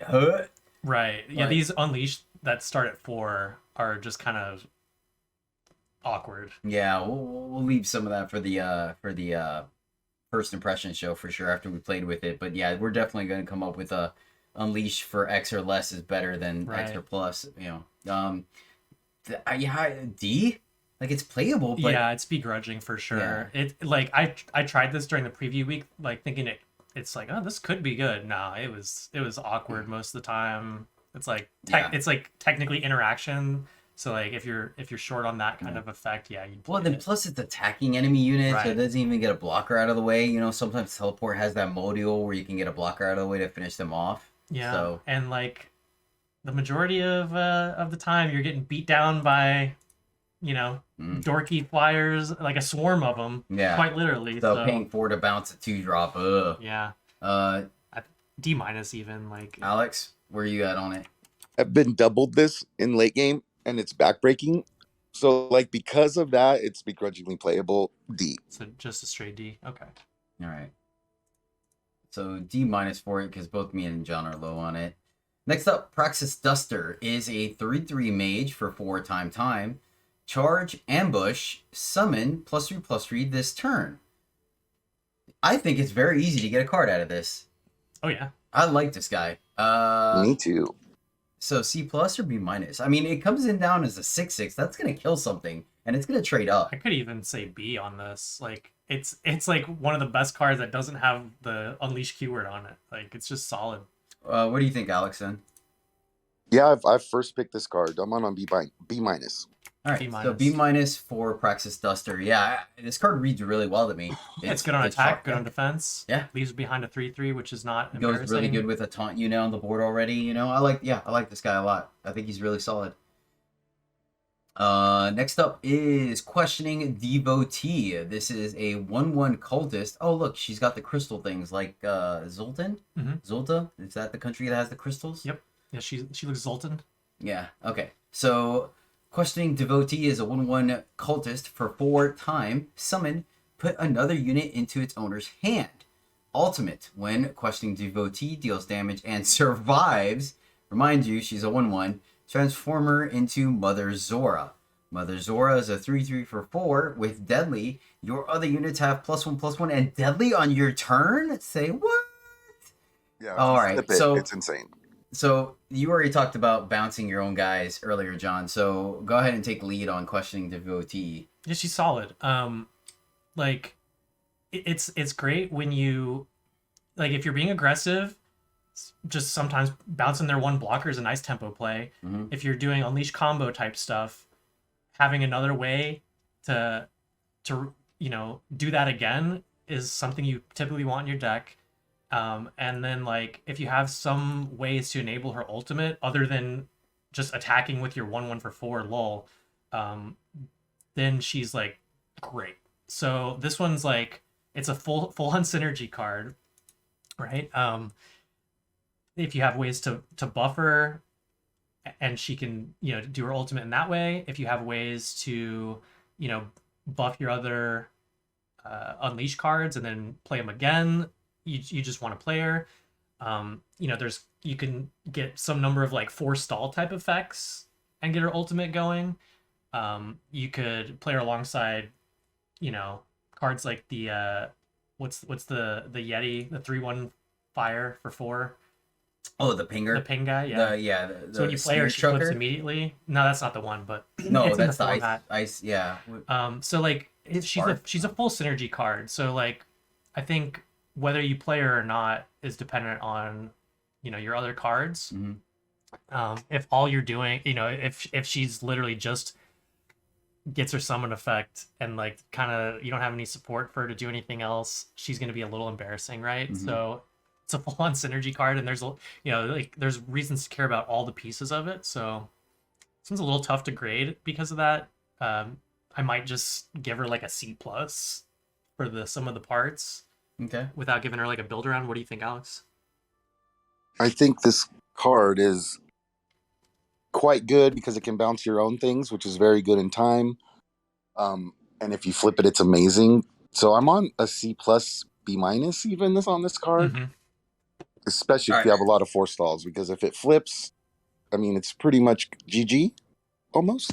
Yeah, or just combat tricks can help her do the thing too. But if we're talking about strictly time, or you can slap a Star-Kissed wings on her, and then she's just straight up busted. Yeah. I mean, she comes down at 4. You can Star-Kissed wings her on 5. Just saying. All right, cool. So, Questing Devotee will give you a C plus because you do require a little bit of support, but you're pretty busted when you make it happen. Yeah, she can get ambushed by some bugs when you attack with your flying. No joke. 3/1 or whatever. Tenured, right? Tenured Graviturgist. Tenured Graviturgist is a 2/2 mage for 4 time flying summon. You may put You may put another one of your units into your hand and give it a permanent +1/+1. John, this is a winner, right? It's a synergy card. This is, you want, like, if you're doing Unleash shenanigans, like 2 or 3 of these in your deck is where you want to be. Because, like, it's not a great stabilizing play, but it's, like, just such a nice synergy card. And, like, a 2/2 flying for 4 is not totally embarrassing by itself. And it's a May effect. So, sometimes... if you're getting beat down, you don't have to bounce it. Right, yes. Yeah, but, like, you can, like, if you're doing the thing, man, you can, attack with your guys, bounce your guy. I've even done this on the, like, the 2 mana, like your 2 mana flyer, just the Kieran or whatever. It's just like make it a 3. Being able to attack and then replay cards that are, it's suddenly bigger and what, this is a nice synergy card. Like, I think you can get overloaded on these. Like, probably don't want more than 3 most of the time. But yeah, this is a great synergy card for what Time is trying to do in the format. I'd give this one like a C plus, B minus. Okay, Alex. Yeah, I don't want to first pick this card and then try force the Unleash stuff, but it is amazing for that deck. C plus. C plus for Tenured Graviturgist. Next up, Valley Whisperer is a 4/4 explorer for 5 time. Your other units with 4 strength or more have Unleashed. Summon, put 3 random dinosaurs in your deck. So, John, is this like Windvoke? No, right? Because it's in your deck, so they could be anywhere. Yeah. And like, dinosaurs are hit or miss. Some of them are stupid expensive, and you'll never get to play them. Some of them are great. And like, you may or may not ever even see them. Yeah. Because they could be anywhere in your deck. She's like a little, she's kind of a C body just on her own, right? 4/4 for 5 is like, it's whatever. I mean, if she gives you 1 Unleash card, you're kind of happy, right? That kind of draws you a card. There's just not that many that are 4 attack or more that are cheap enough for this to matter. Gotcha. Like, there's like a Xenon comment or a Shadow comment. It's like a 4/1 for 3 with ambush. That's like one of the better cards to play alongside of her, because you can ambush with 2 4/1s for 6. That's kind of a reasonable use of her. But I think in limited, she's just kind of medium. Okay. But yeah, sometimes you high roll like a nice dino. And you draw it. Like, I think I played her against Alex yesterday, and she gave me she gives you Stiggy. Yeah, that's one of the possible ones. I think Stiggy's still in the format. Maybe not. I'm not actually 100% sure on that. But like, she gave me a the Carney B, the Inscribe. So that was a nice one. And like, 2 cards later, I got the I can't remember the name. We said at the beginning of the show, the 2/2 that gives killer dino. Sarasaur. Yeah, Sarasaur. It's like, those were fine, but they didn't quite help me win the game, because she did not do the best job stabilizing on her own. Gotcha. Like, I think she's fine. She's like a C. Yeah. Just C. All right, Alex, do you agree? I'm like, so if you have a lot of the units that would get Unleashed, it's like a little better, like C plus, but I'm okay with the C. Okay. So, C for Valley Whisperer. It is a little random. The fact that she doesn't put it in your hand means exactly that. You can get something busted. Do you see the cards, or does she just shuffle through? Okay. Yeah, you just draw them randomly. Okay. You're like, wait, I didn't put this in my deck. I mean, okay. you can go to your profile later and check out what cards were in the deck. True. Yeah, but I mean, as far as like when you're playing her, I was just curious to see if you actually knew. Like, Oh okay, no, I could. yeah, it's I'm just digging random. for. It could be the well, last okay. 3 cards. Gotcha. Yeah, no, she's kind of fun to brew with and constructed. Gotcha. She's got some interesting constructed applications, but she's just like whatever and limited. I mean, if you can Right. bounce her and just fill your deck with dinos, That's so slow. Fair enough. it is slow. I think like one of the best cases in time is maybe like, you've already got some buffed Maniacal Reveller type card, right? Or even Grumbo where he only costs 2, Mm-hmm. and then they kill him finally, and then you get him back, because Xenon has some recursion going on, and then you can unleash one of those. Like then it'd be kind of busted, but that's like Christmas Land type stuff for Yep. a lot of pieces. Next up is Enraged Tower Tall. This is a 0/0 giant. Say what? For 6 time. Get out of here. Plus strength and plus health equal to your maximum power. Your cards can't be silenced. So of note, this is not a summon effect, so it fluctuates with your power, but power is kind of one of the things that moves around the least in limited. Like, I mean, I know you guys talked about the relic earlier that can make this go a little bit lower, but typically, so it's going to play as a 6/6 for 6, and then it could only climb from there. I don't know. I still think it's just a solid C, right? It doesn't have overwhelm, doesn't have flying. I mean, it gets bigger, so that's nice, but it can still be chump blocked. So, I don't know. I think it stabilizes you. So it's that. So I think I'm just on a C on it, John. Yeah, I think C plus at the highest is where I'm at on this. Like, there's just not that many chonkers like of this size that you can just play out. So I think it's fine. Has some time top end, but I definitely prefer doing shenanigans right now in my time decks as opposed to just playing a chonker. Alex? I mean, it's really good in the time decks that you're trying to get in with all your flyers and you have a big dork on the ground. But it's just a big dork. The silence thing is like irrelevant. It's a C. Well, it's nice that they just can't kill it with, Yeah.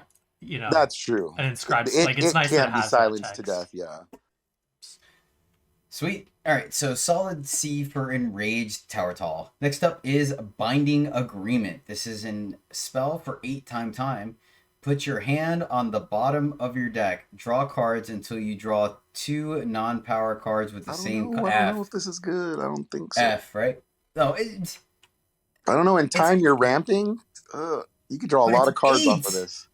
no, it's not. Draw cards until you draw 2 non-power cards. Oh, okay. So you draw a bunch of power and then 2 cards, like, You could draw With like. the same cost. and then you can't.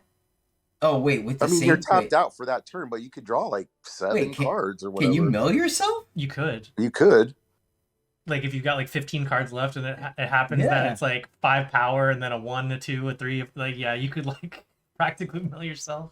I don't like this card. I don't Look like at it either. 8, man. You're not playing. You got to be hell bent to like play something else the same turn you cast this. Like, no, I don't like this card. I'm gonna try it, I promise. But D-. I think it's an F. Yeah, I think it's an F. You're on your own. You're gonna have to prove us wrong on this one, Alex. This I one's think an it's F, been man. cut every time I've considered it. I've cut it, so Look, it hasn't made the deck if, yet. If D-. you want to see, if you want to see this card played, just watch Cass's stream. I'm sure he's gonna make it work somehow. Yeah. Right? All right. Next up is that was it. That was time. Sweet. Right. Man, so time has a lot of synergy going on. Yeah.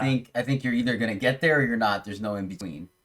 Yeah, pretty much. But it also like has some nice playable commons that are units going up the curve, which compared to some of these other colors, that's something that says something. Yeah.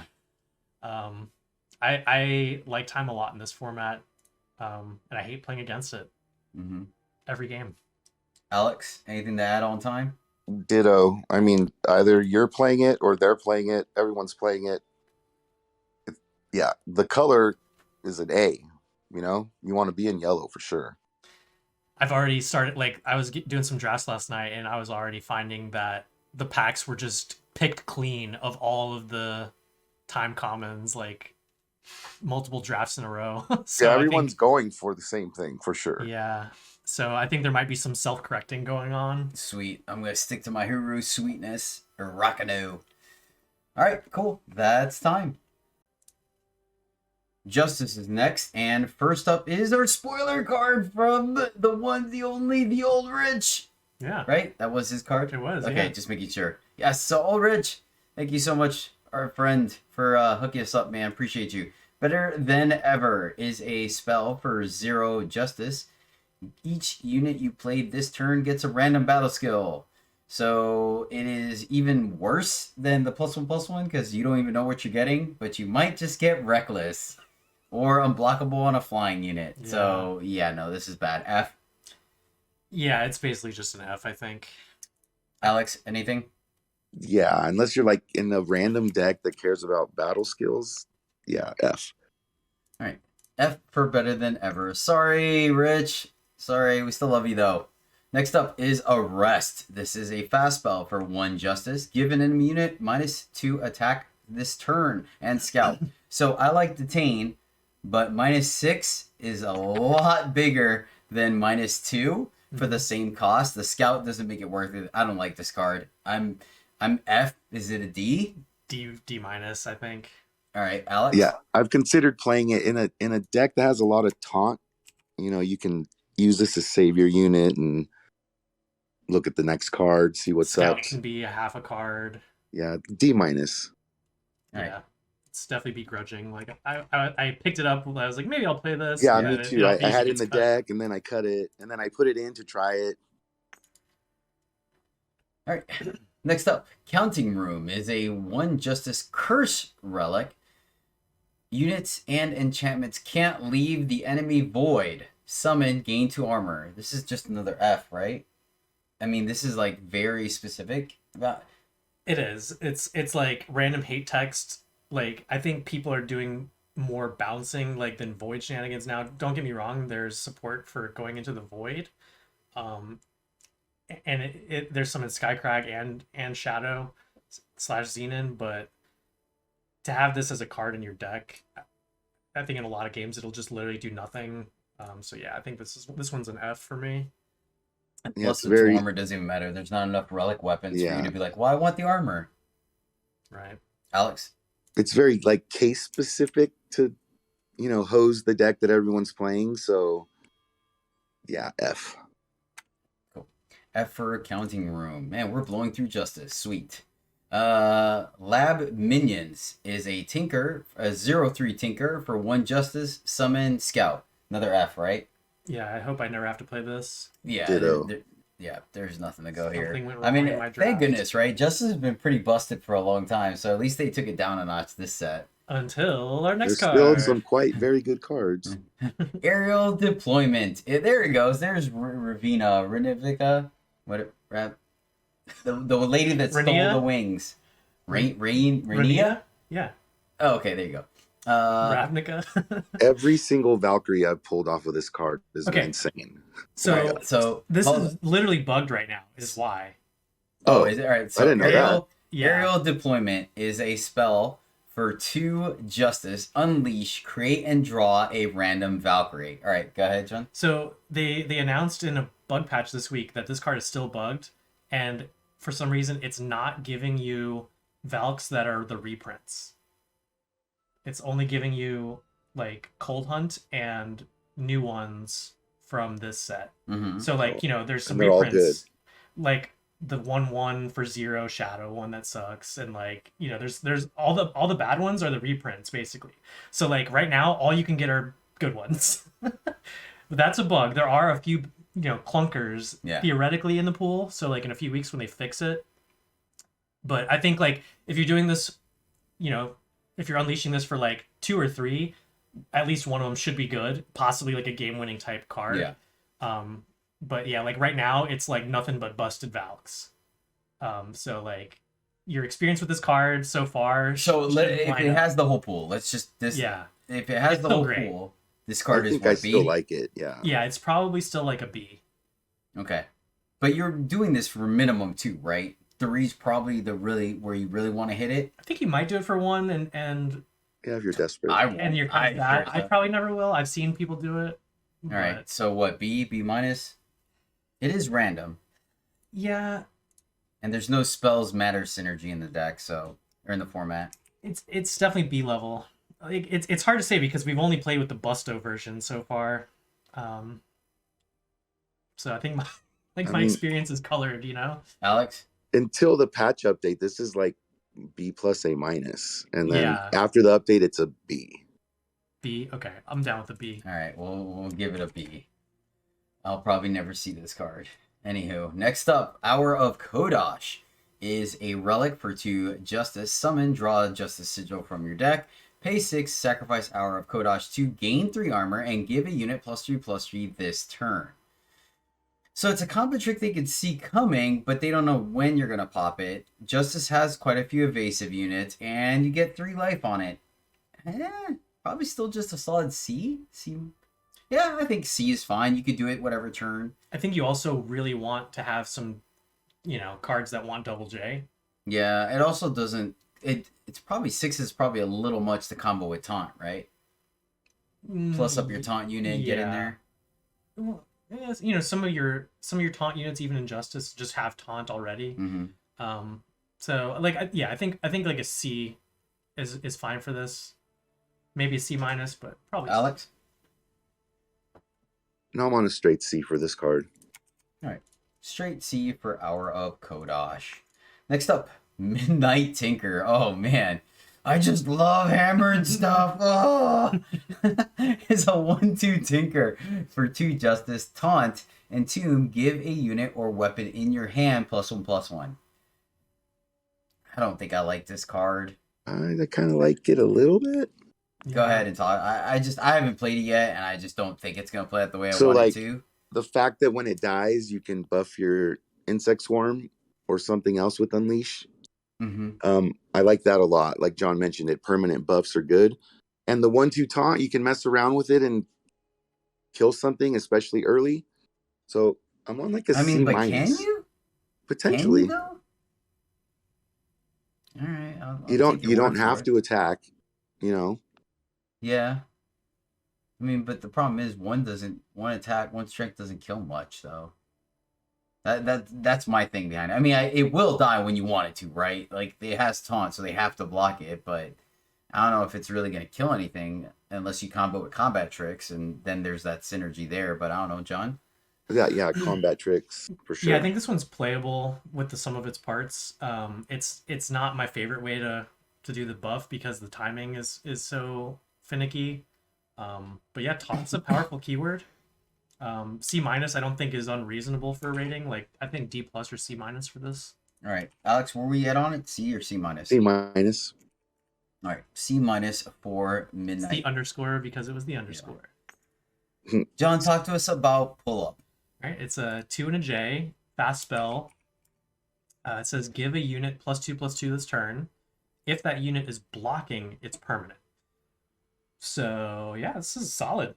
This is good. It's not it's not quite find the moment, but it's got a little flexibility. The fact that you can use it defensively to give a permanent buff is nice.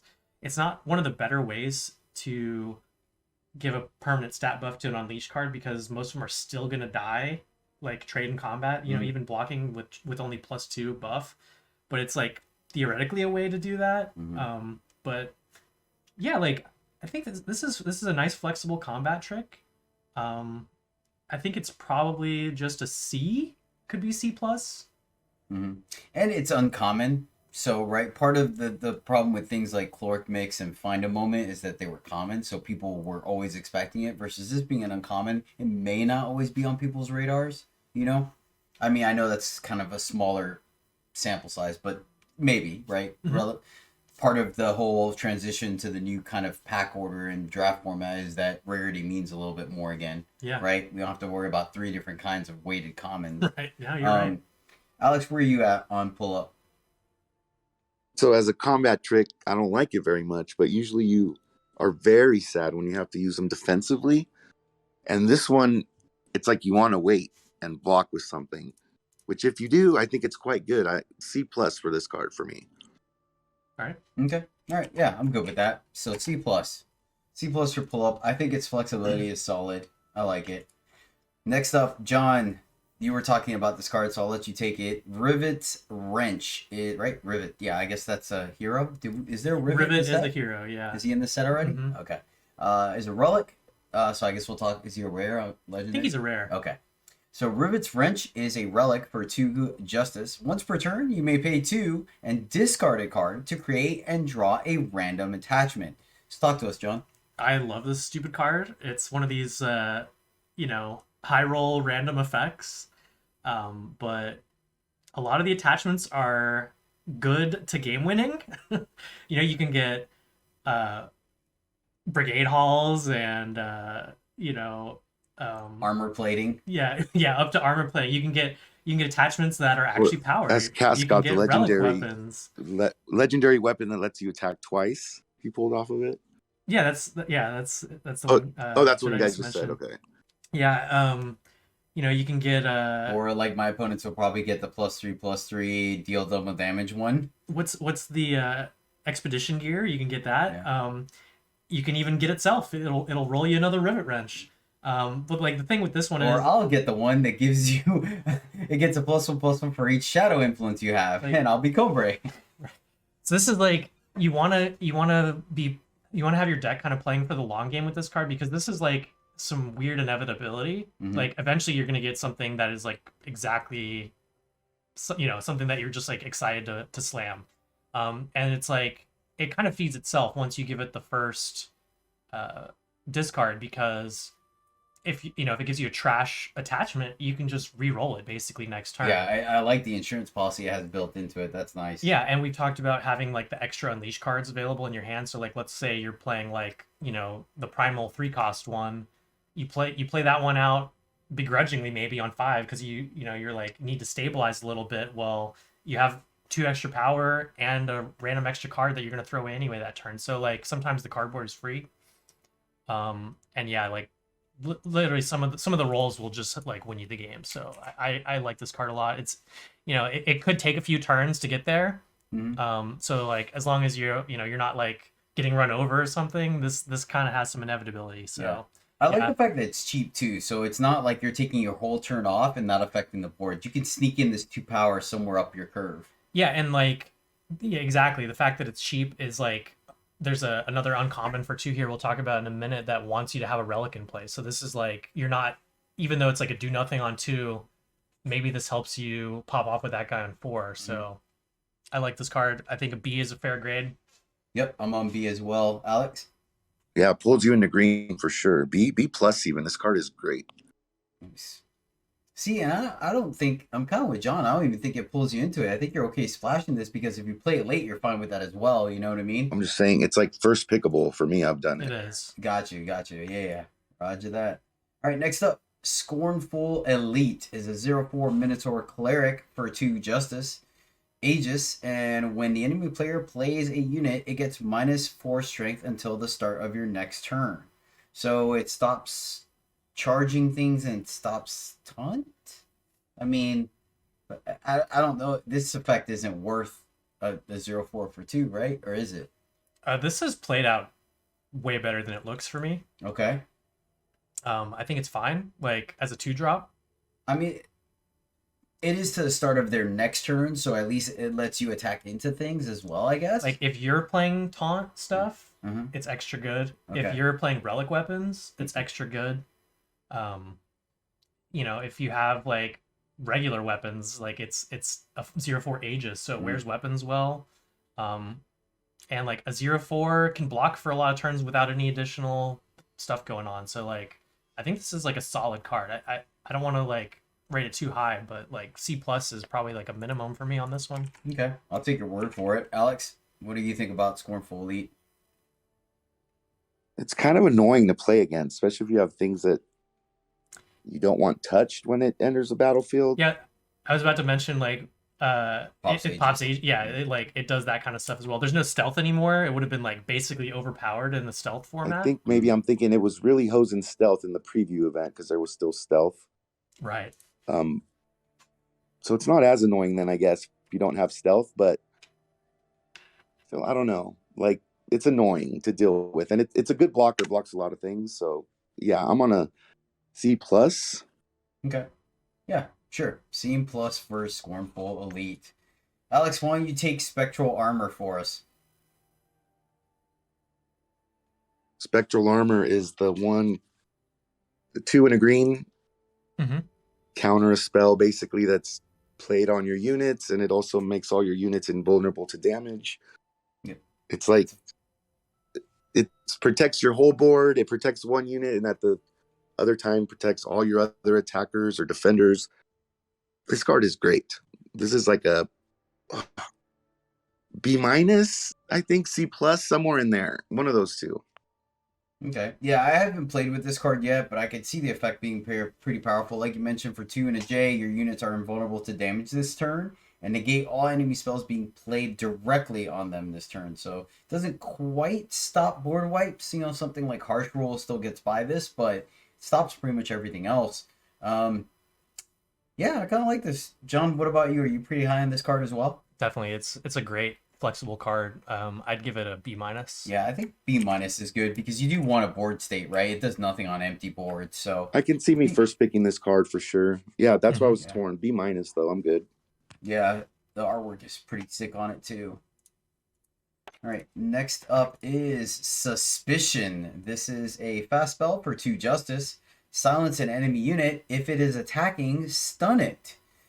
So it doesn't quite do the sneaky shenanigans you can use with stun while your units are attacking, right? If they do a combat trick, you can take it out of combat, etc., etc.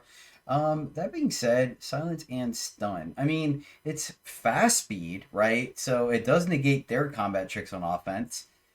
Sometimes in Eternal, silencing is just as good as removal. Yeah, it's like fast rebuke on defense. Yeah. But the thing with rebuke is at least you can proactively use it to stun something and attack as well, when this can't really do that. Well, and then plus also, like if you're trying to get rid of a deadly unit, it stuns it so it takes it out of combat so they still can block with it in later turns. Huh. That's interesting. I just noticed the art. It's like, this guy is like, I think this might be a giant. She's like 10 feet tall. Yeah, no joke, right? And the guard in the back is just like, leave it alone, son. Leave it alone. I think your suspicions are warranted. She might be a cultist too, because she's got the gems. This looked like it would play a little better than I think it has for me. I think it's kind of reaching begrudgingly playable territory for me.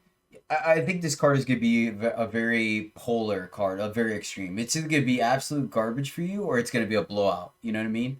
Yeah, like, I think, you're just getting swarmed so many games where this does nothing. Yeah. So, D+? D yeah, minus? like D+ is probably what I'd give it. What do you think, Alex? This card has been like the card that I have played, and I've also cut it. So C minus, D plus. Yeah. D plus for the Suspicion. Next up is Tinker Unionist. This is a 2/2 Tinker Mob for 2 justice. Taunt, Warcry, unleash if you have a relic. I mean, I'm kind of already good with the 2/2 Warcry, honestly. I think everything else on the card is just gravy. So yeah, I like this card. The floor is quite high. I think it's better than that. You think it's better than C+? Oh, because of the unleash. Well, unleash if you have a relic. Yeah, this would be way too crazy. Yeah. No, like it taunts. Yeah. And like if you play 3 of these, and Warcry, just get in there, maybe one of them trades and the rest of them just die. You just got Warcry 3 as well. Like that's kind of a nice buff. With any tricks, these things will just eat opponents' boards. This card has played even better than it looks for me. Like I'd probably say B minus. Okay. All right. Maybe even B. All right. What about you, Alex? Where you at on Tinker Unionist? Yeah, even the floor is high for me, and I can first pick this card at B minus. Okay, B minus for Tinker Unionist.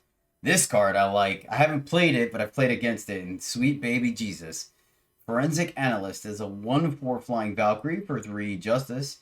Like I said, it has flying. And then ultimate, when an attachment goes to your void, transform Forensic Analyst into Chief Investigator West, which is a 4/4 flying Valkyrie. When Chief Investigator attacks, gain 1 armor and play a 1 Valkyrie with flying. Yeah, this card is just great. I mean, 1-4, we already talked about the 4 health earlier, being able to block a lot of things. This thing is evasive, right? And it can only go up from there by modifying it or obviously flipping it over. I think this card is solid.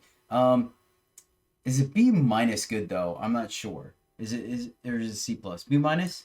It's B territory for me. Yeah. Okay. I still think a B minus because it needs a little bit of help. It's good, but it needs a little bit of help to be really busted, right? Yeah. So, yeah, B minus for analysts. What do you think, Alex? Yeah, I mean, you could first pick this card, and it's very easy to pick up some relics that will die. B minus. All right, fair enough. B minus If for forensic. if it flips, it's just early. Mhm. GG. Fair enough. Next up, this card has continued to impress me. Minotaur Tailor is a 2/3 Minotaur for 3 Justice. Summon, give one of your give one of your other units +1 health and taunt this turn. Yeah, this card is great. It feels like a removal on a stick, to be honest with you, because especially this early in the game, you put it on a good 2-drop or even a 3-drop if you come a turn late, combo with combat tricks, you can really get a card's worth of value off this card very easily. That being said, you do need another unit that is going to profitably trade, so I think that probably still puts it at like a C plus for me versus a B, because you do really need that other unit and the board state where it's going to work to your benefit. So yeah, I think C plus for me on Minotaur Tailor. Alex, what do you think? Sorry, I was muted there. I'm on a straight C for this card. The +1 health a lot of times doesn't do what you need it to do. So because of that, it's a C. Okay. Yeah, and the double J is also kind of brings it from C plus to C for me. Okay. So I'm cool with just a C on this, because just as a 2/3 for 3, it's a little below rate as well. All right, fair enough. So C for Minotaur Tailor. Next up, I know you guys are going to hate me because I like this card. I think it's great. Corpse Repairman is a 2/3 Tinker for 4 Justice. And then Ultimate, pay 3 to play a 1/1 Valkyrie with Flying and Warcry. So I typically am very low on that Warcry Valkyrie because paying 1 or 3 for a 1/1 just doesn't work for me. And a 2/3 is under rate for 4, but I think the two of them put together is quite relevant. Now maybe it's because I've played quite a couple of Huru decks and they care about flyers, and that's relevant, and it just gives you a power sink later in the game. But 2 bodies for the price of 1. I like this card. That being said, I don't think it's a key component to the Justice decks, so it's still just a C plus for me, but I feel, at least talking to you guys, that I'm probably still higher on it than you guys are. Mm-hmm. John? Yeah, this one's like begrudgingly playable for me. It's like a D plus maybe. Everything it does is just a little too slow and doesn't matter enough in most games or board states. Like, I've tried it a few times and it's always, it's a 4-drop that doesn't really stabilize you if you're getting run over at all. That 1/1 Valk just dies to Insect Swarm every time if you even consider attacking with it. Like, and everything about it is just a little slow. Like, yeah, it's like 2 bodies, but that's for 7 total power, typically over 2 turns. This card is just not quite there for me.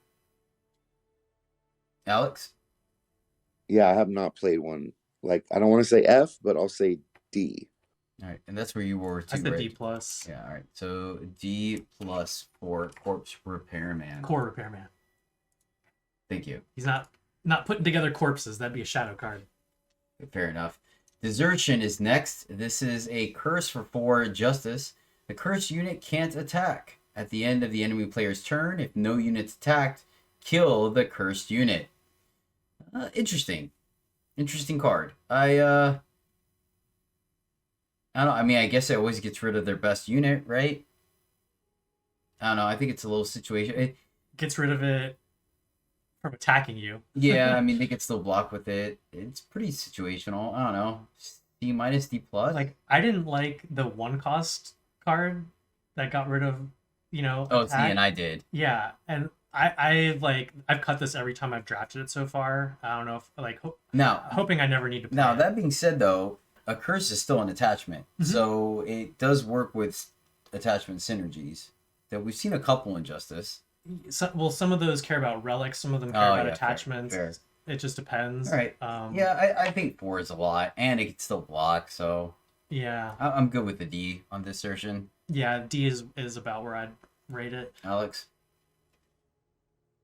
If I have to play one, I guess I will. D-. All right, so D for Desertion. Where are we? Down here. Double Doors. Next, this is a relic for 4 Justice.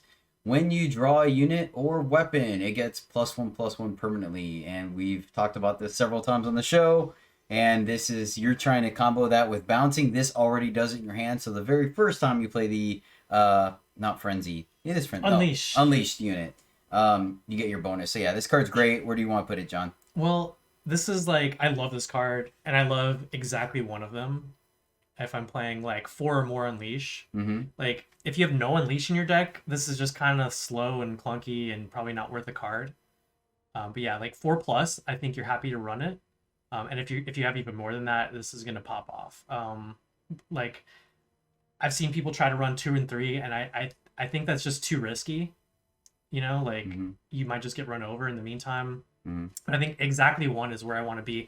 I love playing this and like a few other of the ways we've talked about doing the because drawing this late is like, this is not Feast, right? This doesn't come down to impact the board. Right. You have to draw the cards, so there's a downside to it. Yeah, and each time you play one, you're basically taking the turn off. Like, so like if I'm doing an Unleash deck, I want exactly one of these, and I really want that first one.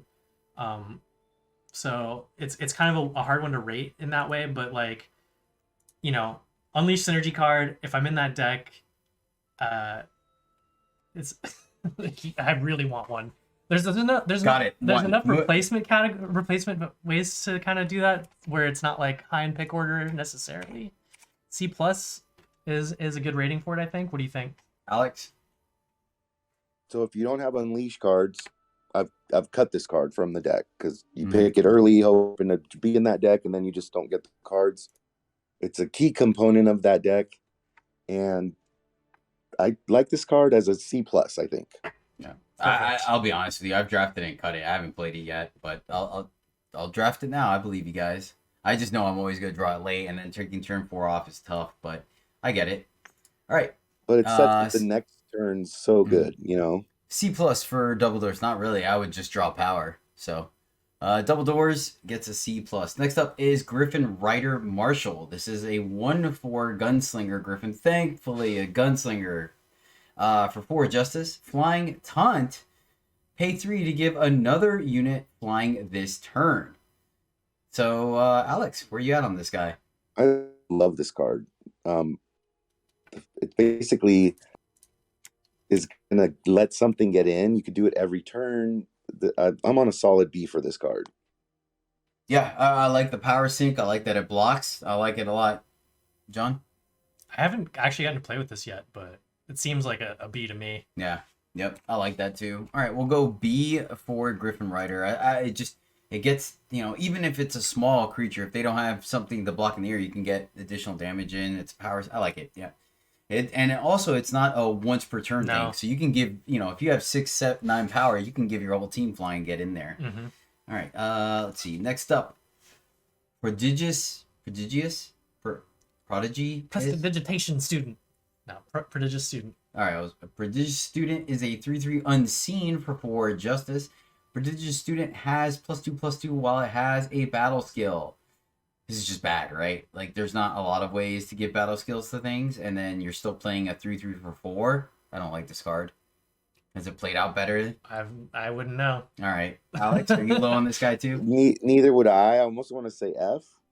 Yeah, all right. There's some support for it. Yeah, we'll give it a D. 3/3 for 4. It's D. Man, you know what stinks is that I like the artwork for Prize Fighter and I like the artwork for this, and they're both 4/4s for 3 or 3/3s for 4 that are garbage. Like, gosh darn it. They're basically the same. Like, this guy reminds me of Cabal from Mortal Kombat. Yeah. You know, and then the Prize Fighter, she just looks like gangster, man, all beat up, like taping herself up. I'm like, yes. And they're both like poopy cards. Black Book's Enforcer is a 4/4 Minotaur for 5 double justice. Summon, choose another unit. its strength and health becomes the higher of the two if it's yours, or the lower of the two if it's an enemy. I feel like this card's good. And I mean, I've only seen it play once, and it turned a 1/4 flyer into a 4/4. So I was like, gosh darn it. That being said, I can see it playing out differently, right? Because you don't just want to play this as a 4/4 for 5. We talked about that before earlier, and we didn't like it. So, Alex, what do you think of Black Book's Enforcer? This card, when I read it, it just makes my brain hurt. I know that it's good, but C plus. Okay. Yeah, I think C plus is where I'd rate it too. It's board state dependent whether the summon effect even does anything, but it's like it's all, you know, it's the fail case is still fine, and sometimes it'll be great. Yeah, fair. Next up, Griffin Bomber is a 2/2 Griffin for 5 Justice. What the flying? Thank goodness. Griffin, when Griffin Bomber attacks, it gets +2/+2 this turn if you have a relic. I do not like this card. No. I mean, it's only attack. So best case scenario, you have a 4/4 flyer for 5 on attacks, which, I mean, what happens if you're behind? I mean, they could just deal 2 damage to it on defense. 5 cost chump blocker. Yeah, no, negative. I don't like this It's card. like a D minus. Yeah, I think it's, D minus for me. For John. Alex? Yep, D minus, sure. Griffin Bomber, you bombed, my friend, unfortunately. They really need it. Man, so many. It's like the rare Griffins are busted and everything else just stinks. All right, next up, Bejeweled Knuckles is a +6/+6 relic weapon for 6 double J.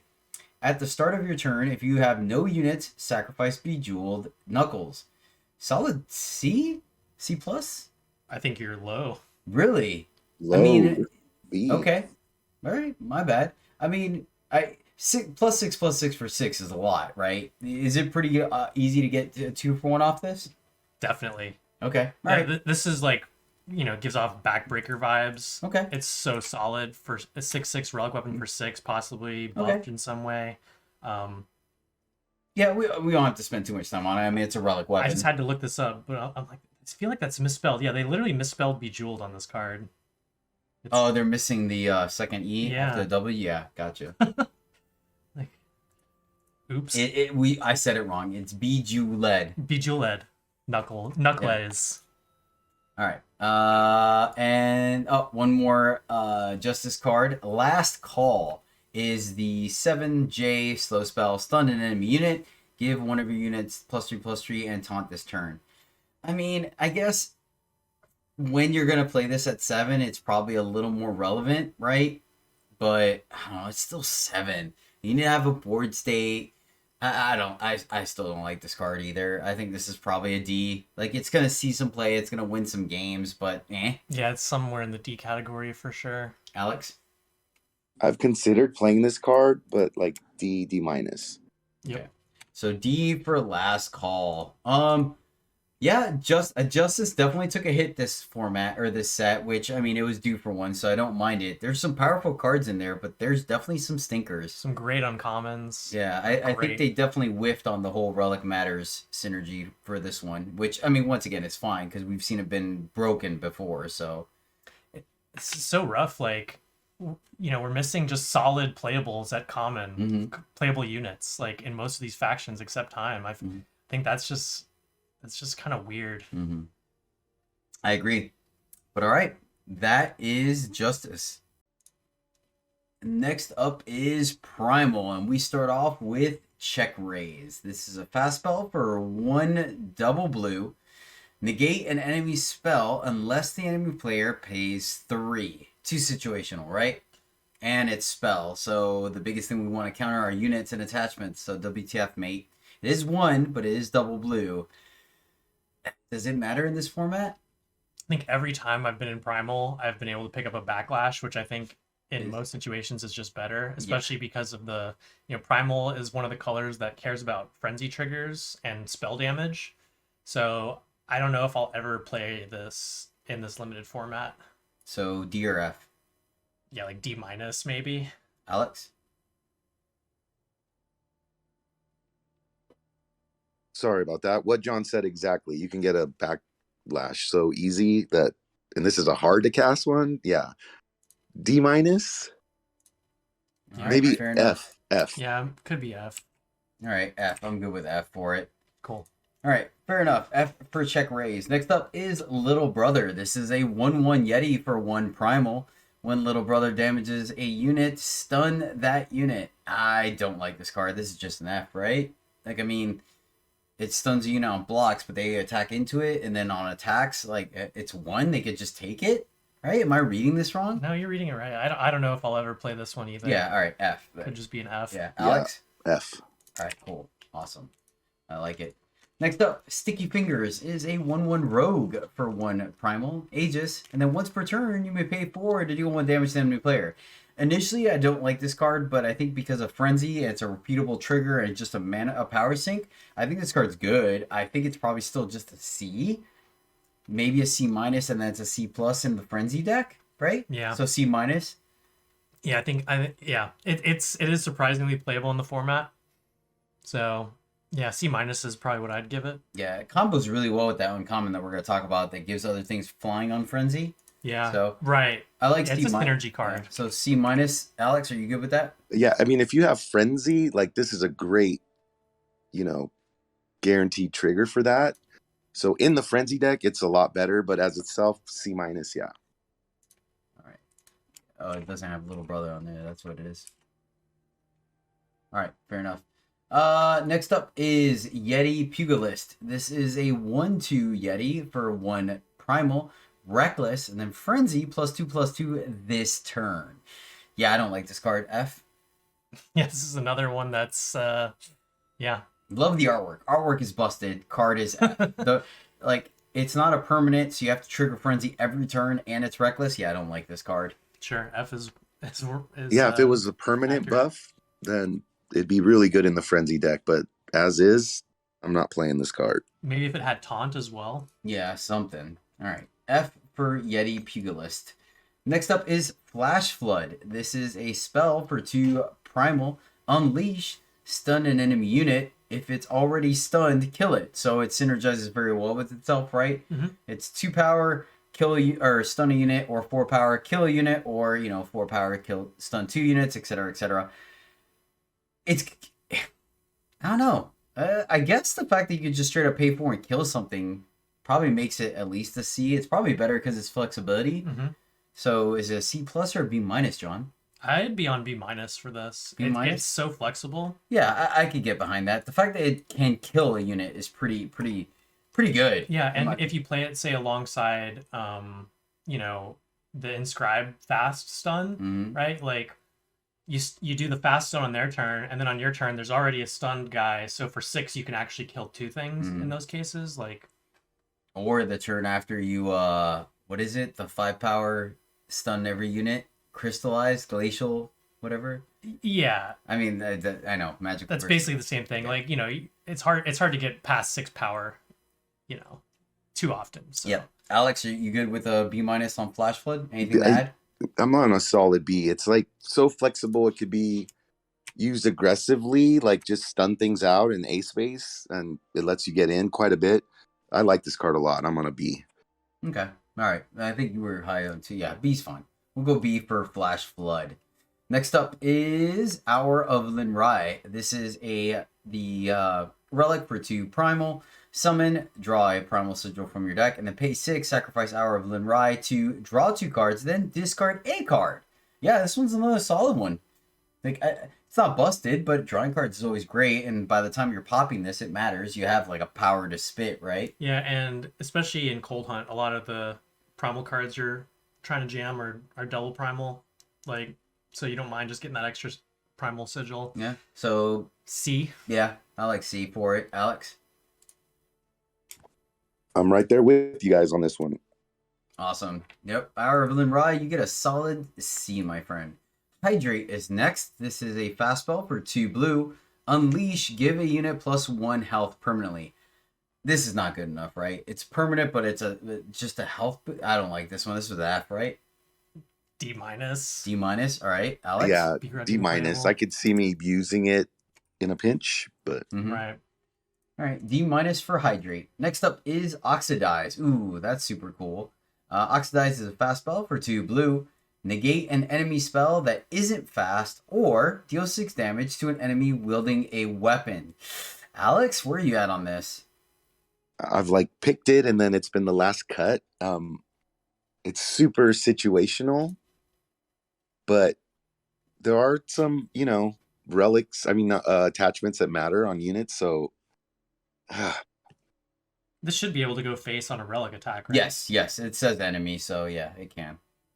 I don't like it's a punt, but I'm gonna say C. Okay.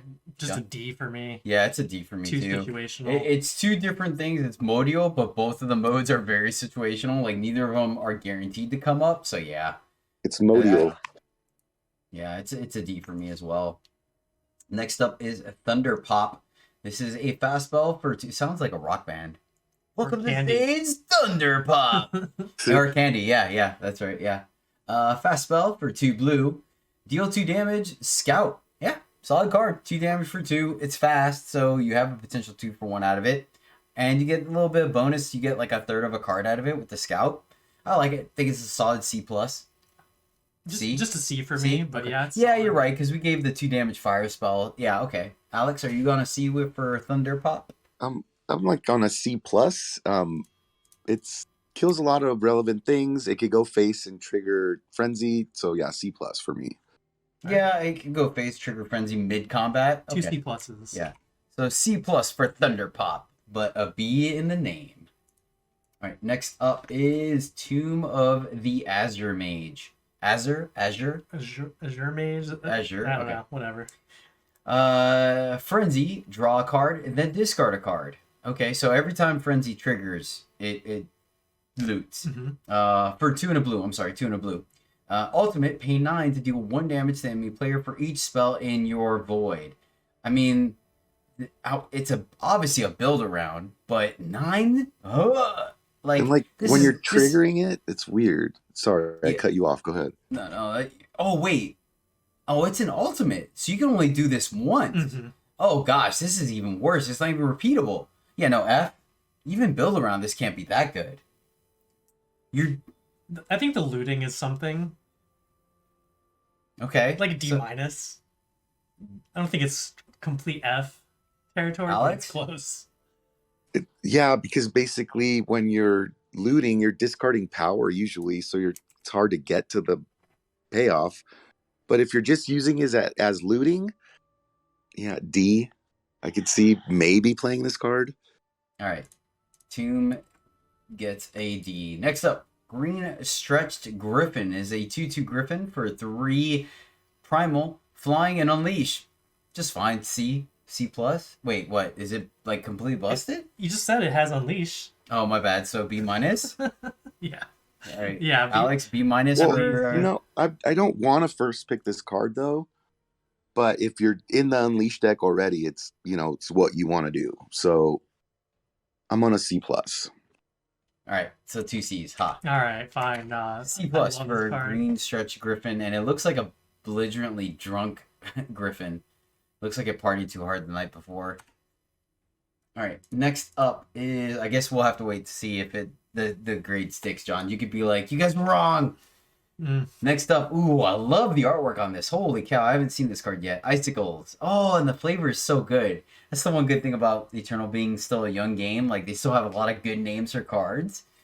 Icicles is a spell for 3 double blue. Overwhelm, deal 4 damage. Yeah, this card is great. It's above rate on damage. It has Overwhelm, which triggers Frenzied as well while it gets a blocker out of the way. The only hit against it is that it's, I guess double blue, but more it's slow. Mm-hmm. But yeah, I like this card. I think it's a B minus. Yeah, B minus is about where I would rate it as well. It's good. Alex? Yeah, right there with you guys. I haven't had the pleasure of having any of these yet, but I love it. This is such unique art too. It's like the Yeti is like actively casting a spell. It's like you never see. Yeah, it's really good. I like it a lot. It's cool. I like it. Oh, you know what? Is the dude in the picture of the next card? No, he's not wearing a hat. Okay, I just saw the long hair. All right. Next up is Mind Broken Cobbler. This is a 4/3 civilian. There's another civilian. For 3 primal, Overwhelm. Summon. If you have a unit in your void, you gain an Aegis. This card is just... Man. It can't be a B minus, right? It doesn't do enough, even though it's great. So it's probably just C plus. I think C plus. Yeah, because it's just a really though. good statted unit. It doesn't do anything broken. Well, I mean, getting a free Aegis is Yeah, in a definitely frenzied not world, nothing. yeah. Not just that, you know, there's some players definitely trying to cast Cursed Relics and things on you, and if they don't have ways to incidentally break your Aegis, they just are left with dead cards. Yeah. Like, it does things that you can't even see. Yeah. Yeah, it's just solid though. Yeah, I like C plus for it. Alex? I mean, I know it'll go down to a C because you guys are both C's, but B minus for me. I first picked this card. I love this unit. Oh, wow. All right. Wow. Yeah, C plus for this guy so far, but we'll see. It could change. Could change. That's why there's 3 of us. Next up is Sleight of Hand. This is a fast spell for 3 double blue. Draw 2 cards. Transform each power card drawn this way into a snowball. So you're just not playing this card early, right? Because typically you have this kind of card to get into your power, right? So this is just strictly a late game card?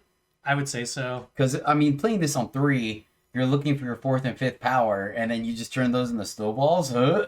Yeah, like, so the only way you'd want to play this early is if your curve stops at 3 and maybe you have some frenzy things or whatever. Like, it's nice late game, right? Like, turning dead cards into snowballs. Yeah, those sure. tend to do something. Maybe they just trigger frenzy. Well, even then, though, there's a little bit of conflict, right? Because we've been talking about how you want as much power as possible because of those frenzy cards, or Unleashed. And this is an Unleashed color, right?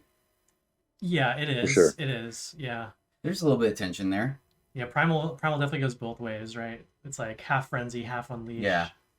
That being said, what do you rate it, John? Yeah, like, I'm definitely not picking it very highly, and you know, I prefer some of the other draw spells over it, so like a C minus maybe. Okay. What about you, Alex? Yeah, I'm there as well. It kind of helps you against early game flood because, you know, say you have 2 more power in your hand when you cast this. You don't care if you draw power right then. So yeah, C minus for me. Okay. C minus for Sleight of Hand. Next up is the Krinkle Boys. Oh, I love this. 2/2 Yeti Mob for 3 primal. Unleashed, and then summon, play a snowball. That's kind of freaking sweet. Man, I like this card. Alex, what do you think? I think I'm a long lost Krinkle brother. This is straight B for me. I love this card. It's so good to bounce it and make it bigger. It's just a great card. That's it. We're changing the name of the podcast. We're now the Krinkle Boys. Oh, it's so good. We're the Krinkle Boys. I love it. John? Yeah, like straight B is like on the high end for this, but it's good. It's definitely like B territory, B minus, B. Give me a B minus at least. Yeah, at least. Yeah, we can go B minus. This one, I'd be willing to even give this one some flavor points. Yeah, like you get to keep the snowballs. So like they're played. No, they're played immediately, which is nice. Because then you can also machine gun something down. So you get like, it's 3, so it's not a 2/2 so for flexible. 2. Yeah. Huh. It triggers frenzy if you need it. Yeah, that is. It floods the interesting, board though. with 2/2s, which are, So question. serviceable blockers. I think it does work this way, but I've always just up until this point I've just assumed frenzy triggers once, but frenzy can trigger more than once per turn, right? Mm-hmm. So like every time, so you play the first one, it snowballs the opponent, triggers frenzy. You play the second one, ping the opponent again, it triggers frenzy again. Yeah. Oh man, yeah. But to be fair, I'm usually pinging units Yes. or Okay, doubling all right, up to all right, kill all right. something, Occasionally you kill an X1 and get a frenzy trigger. Okay, fair. or All right, like so, after combat. I like using it a lot too. Man, there's 3 of them too. Yeah, we're so the Krinkle Brothers. Oh, the Krinkle that's Boys. great. Yes. I do like that, dude. That's cool. Oh my gosh, we need the chain. This is the new the logo. Yeah, we need a picture of our faces as each is a Krinkle Oh, Boy. that's it. Yes. All right, take a picture you want, send it to me. Same thing for you, Alex. Send me a picture of your face. Pick one of them and send me the picture. Okay. Oh yes, we're doing This it. is great. I'm photoshopping it. Bonus points if you guys can add the mustache or the white beard to yourselves. If not, I'll do it. But all right, cool. Get like some cotton or something. Oh, that is freaking awesome. All right, I almost want to give it an A+ now. We are now known as the Krinkle Boys. Oh my god, that's so great. So B minus for the Krinkle Boys, but A in our hearts. Next up is Wind Screamer, which John and I were looking at the art between Wind Screamer and Wind Maker, Wind Shaper, which was super cool. This is a 1/3 Shaman for 3 Primal. Your units with flying have +1/+1, but then Frenzy, give one of your units flying. This is permanent, and she can give it to herself. Yeah, this card is freaking awesome. It plays out really good, and there's a lot of flying Unleash cards. We just saw a bunch of ways to... yeah, this card continues to overperform. I haven't played it, but seeing it on the other side of the board, it's a must-kill. Yeah, I keep getting wrecked by this card. I haven't been past one a single time yet in any of my drafts, so I haven't gotten to play it either. But yeah, it's just been insane every time I've seen it. Like, it has build around vibes, but I don't think it... Like, you're already doing this stuff in your deck, so I don't really think it's that big of a build around. So what, B minus? I'd even go straight B with this one. You think so? Yeah. Alex, where are you at on it? Yeah, this card's great. Like, immediately buffs the thing you give flying to. Like, helps all your flyers. For the flyers deck, it's amazing if you're 1/1s or 2/2s. Like, this card is great. It could be a cool combat trick, right? If you can ping your opponent in mid-combat. Just a solid B for me. First pickable, so easy. All right, Wind Screamer, you get a screaming B, my friend. Next up is, super cool artwork. Man, Primal got some sweet artwork this set. Holy cow, showing some love. I don't think they're a support color anymore. Boundless Knowledge is next. It's a fast spell for 4 double blue. Unleash, draw 2 cards. Well, shoot, you gotta have 8 to draw 4? Yeah. It is a fast spell, though. Yeah, fast draw 2. So it's like expensive wisdom. Yeah. Which means it's playable. I keep cutting this card. I keep having one in my pool, and I keep cutting it. Do I just want it to be good, but it's not? 4 really does feel like the cutoff, huh? Or 3. I think Unleash 3 or less is good, and 4 more is just too clunky.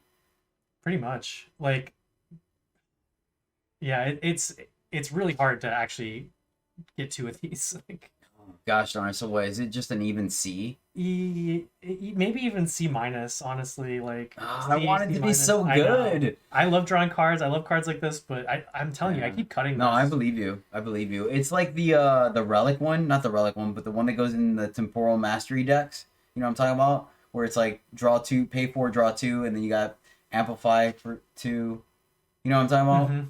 I forgot what it's called now. I'm sure the 3 listeners are yelling at me the actual name of it. Alex, where are you at on Boundless Knowledge? I want to like this card, but like your goal is to get to 8, but I wouldn't play an 8 cost draw 4. Yeah. So, man, this is very begrudgingly playable. I have it at a D. All right, and we went C minus, so what, D plus? D plus, sure. I'm telling you, I keep cutting it. Yeah, I believe it. That's I fair. believe it. D plus for Boundless Knowledge, unfortunately. Next up, Enraged Serpent is a 3/2 flying serpent for 4 primal, and then Frenzy +1 attack. I mean, it's consistent. Oh wow, super cute artwork. It's this is the first green serpent we've seen, right? They're normally blue, aren't they? Or it's a blue card, but yeah, the serpent. Well, I mean, the serpents themselves have been green or blue and white. Yeah. I'm sorry, I meant artwork. Sorry, my bad. It's permanent. Is that good enough? This is, I mean, that's a 3/2 flying for 4. That's like right on par, right? It's like a good it's attacker. Yeah. Okay. And it has some upside. Yeah. Why does the Yeti look more pissed off than the serpent? He looks like he's on his face. He looks like he's gonna bash the egg over the serpent's head. Crazed.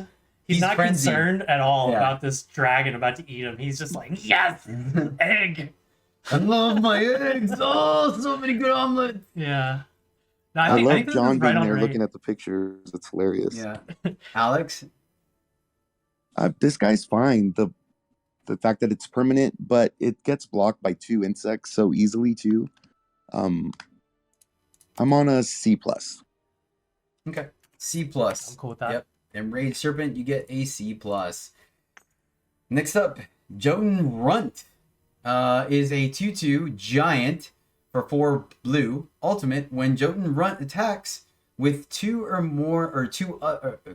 with two or more other units, transform him into General Horgo. General Horgo is a 5/5 Aegis for 6. When one or more of your units hits the enemy player, create and draw a random spell. This card has worked out really well. It's in Primal, which has a lot of flyers. It doesn't take much. You have one combat trick. Like, not even, actually, because the guy just turns into a 5/5. This guy is great. I've been very impressed with him. Very impressed with him. And typically the things that trigger him are also going to allow you to get that random spell, so you're getting your card back right away. I like this guy a lot. It takes a little bit, obviously. So, I don't know. Is it a C+ or B-?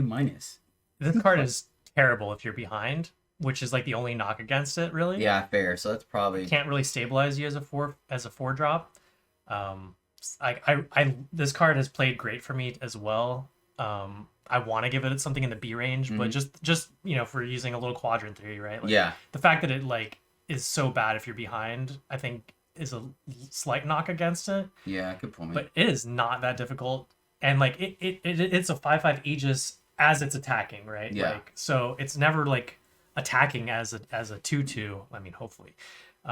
Plus, your opponents have a whole turn cycle to deal with it. It's a removal magnet, but like really the knock against it is it's bad at stabilizing. But I still love this card. Like maybe B-, at least a C+. Okay. Yeah. All right. Alex, what about you? That's hilarious. I was just gonna say like it should probably be a C+, but for me it's a B-.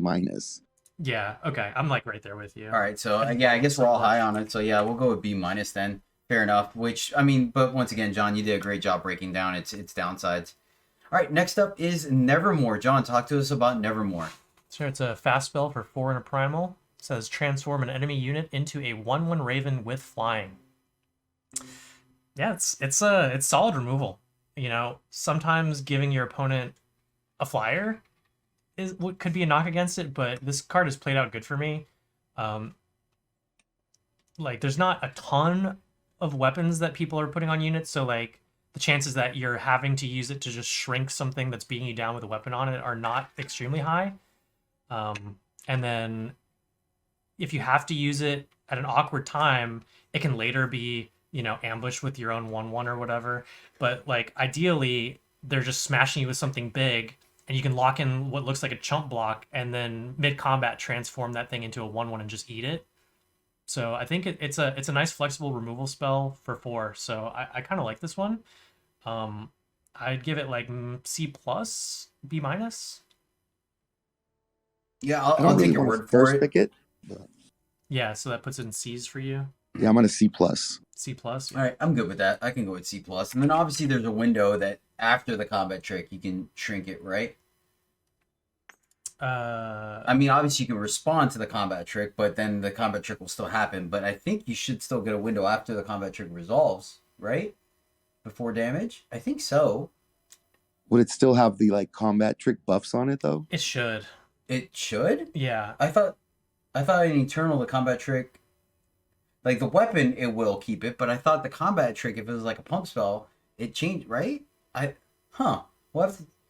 So it keeps the, so for example, +3/+3, it'll be a 4/4 Raven? Yeah, I think so. Okay. Like if they do that first, but then like okay, I don't think that'll come up too often, but I thought it worked the other way around, but I could in Magic it definitely would work the other way, right? Okay, all right, fair enough. So either way, C+ for Nevermore. Right, that's what we said. Yeah. Next up is Linrise Channeler. This is this artwork is sick. It doesn't match the rest of the set, but it's sick. That's pretty sick artwork. Linrise Channeler is a 2/4 shaman for 5 blue. Your spells deal +1 damage. We've seen that before. Then Frenzy, increase Linrise Channeler's spell damage by +1. So it stacks. I mean, I don't know. Do you think it's a 2/4, so it's kind of resilient. You're never really going to attack or block with it if you're really worried about the spell damage part of it, though. Man, that's kind of hard. Is this just a build around? I think it's a build around. Yeah, I think like it's a build around too. So what do you think? It's got to be the center point of the deck, right? So build around C+, B-, probably even B-. It's got to be B-, right? Yeah, if you have enough support for Yeah. caring about the spell damage, this is like this card can do some busted stuff. Yeah. Yeah, like other like it's just without the build round, I don't think you really want to play this. So, Yeah, I agree. yeah, build round like B- maybe. Yeah, I think so. Alex, what do you think? You've kind of been championing Frenzy a little bit. It's a quite strong build around as well. I'm on like a B build around grade. Okay, so B- build around for Linrai's channel. I think the decks that won are going to be really happy about it, and you're going to get to see it late because, once again, I think it's the specific deck that wants this card. It is uncommon though, so when you see it, if you want it, take it. You know, it's definitely not that anything wheels, but next up is Pin the Jotun. This is a spell for 5 primal. Give one of your units overwhelm permanently. It deals damage equal to its strength to an enemy unit. Slow speed, 5 cost. It does punch things, so you don't have to worry about them dealing damage back to you. The thing that you're probably giving the overwhelm to is going to have high attack, but 5 and slow. Like, this reminds me of the oh gosh, I forgot the name of it now, but Svetya's uncle or whatever, the bad guy, what's his name? He sacrifices creatures. You guys know what I'm talking about. Anyways, he had that card that kind of did the same effect, and that never saw play. So I feel like this is the same. Granted, it gives it overwhelm, so it could trigger Frenzy, right? Because it's out of combat damage, but God, what's his name? I gotta look it up now while you guys talk about it. Go ahead, Alex, talk about Pin the Jotun. I'm on begrudgingly playable. It can be pretty strong in the right situation because of the frenzy trigger, and the unit has overwhelm. It can attack and deal even more damage, but I'm still just on a D. D? Okay, fair enough. D plus for me. D plus, yeah, that's where I'm at, and it's huge cop. I've put it in a few decks where this has been great. Mm-hmm. Like, you know, if you got some time fatties to go along with it, a lot of those in this set don't have overwhelm natively, so it's kind of nice there. Mm-hmm. Yeah. All right, so D plus for Pin the Jotun. Next up is Slip Away. This is a fast spell for 5 primal. Stun 2 enemy units and scout. I mean, we see this at 3, right? Even at fast speed, scouting and Windvoke. So like scout is not enough to bring this up to 5. For a very aggressive Skycrag deck, right? This is kind of like the finisher, but I don't think this is worth a slot in the deck. Like D plus. Just D, straight D. I'm good with that too, Alex.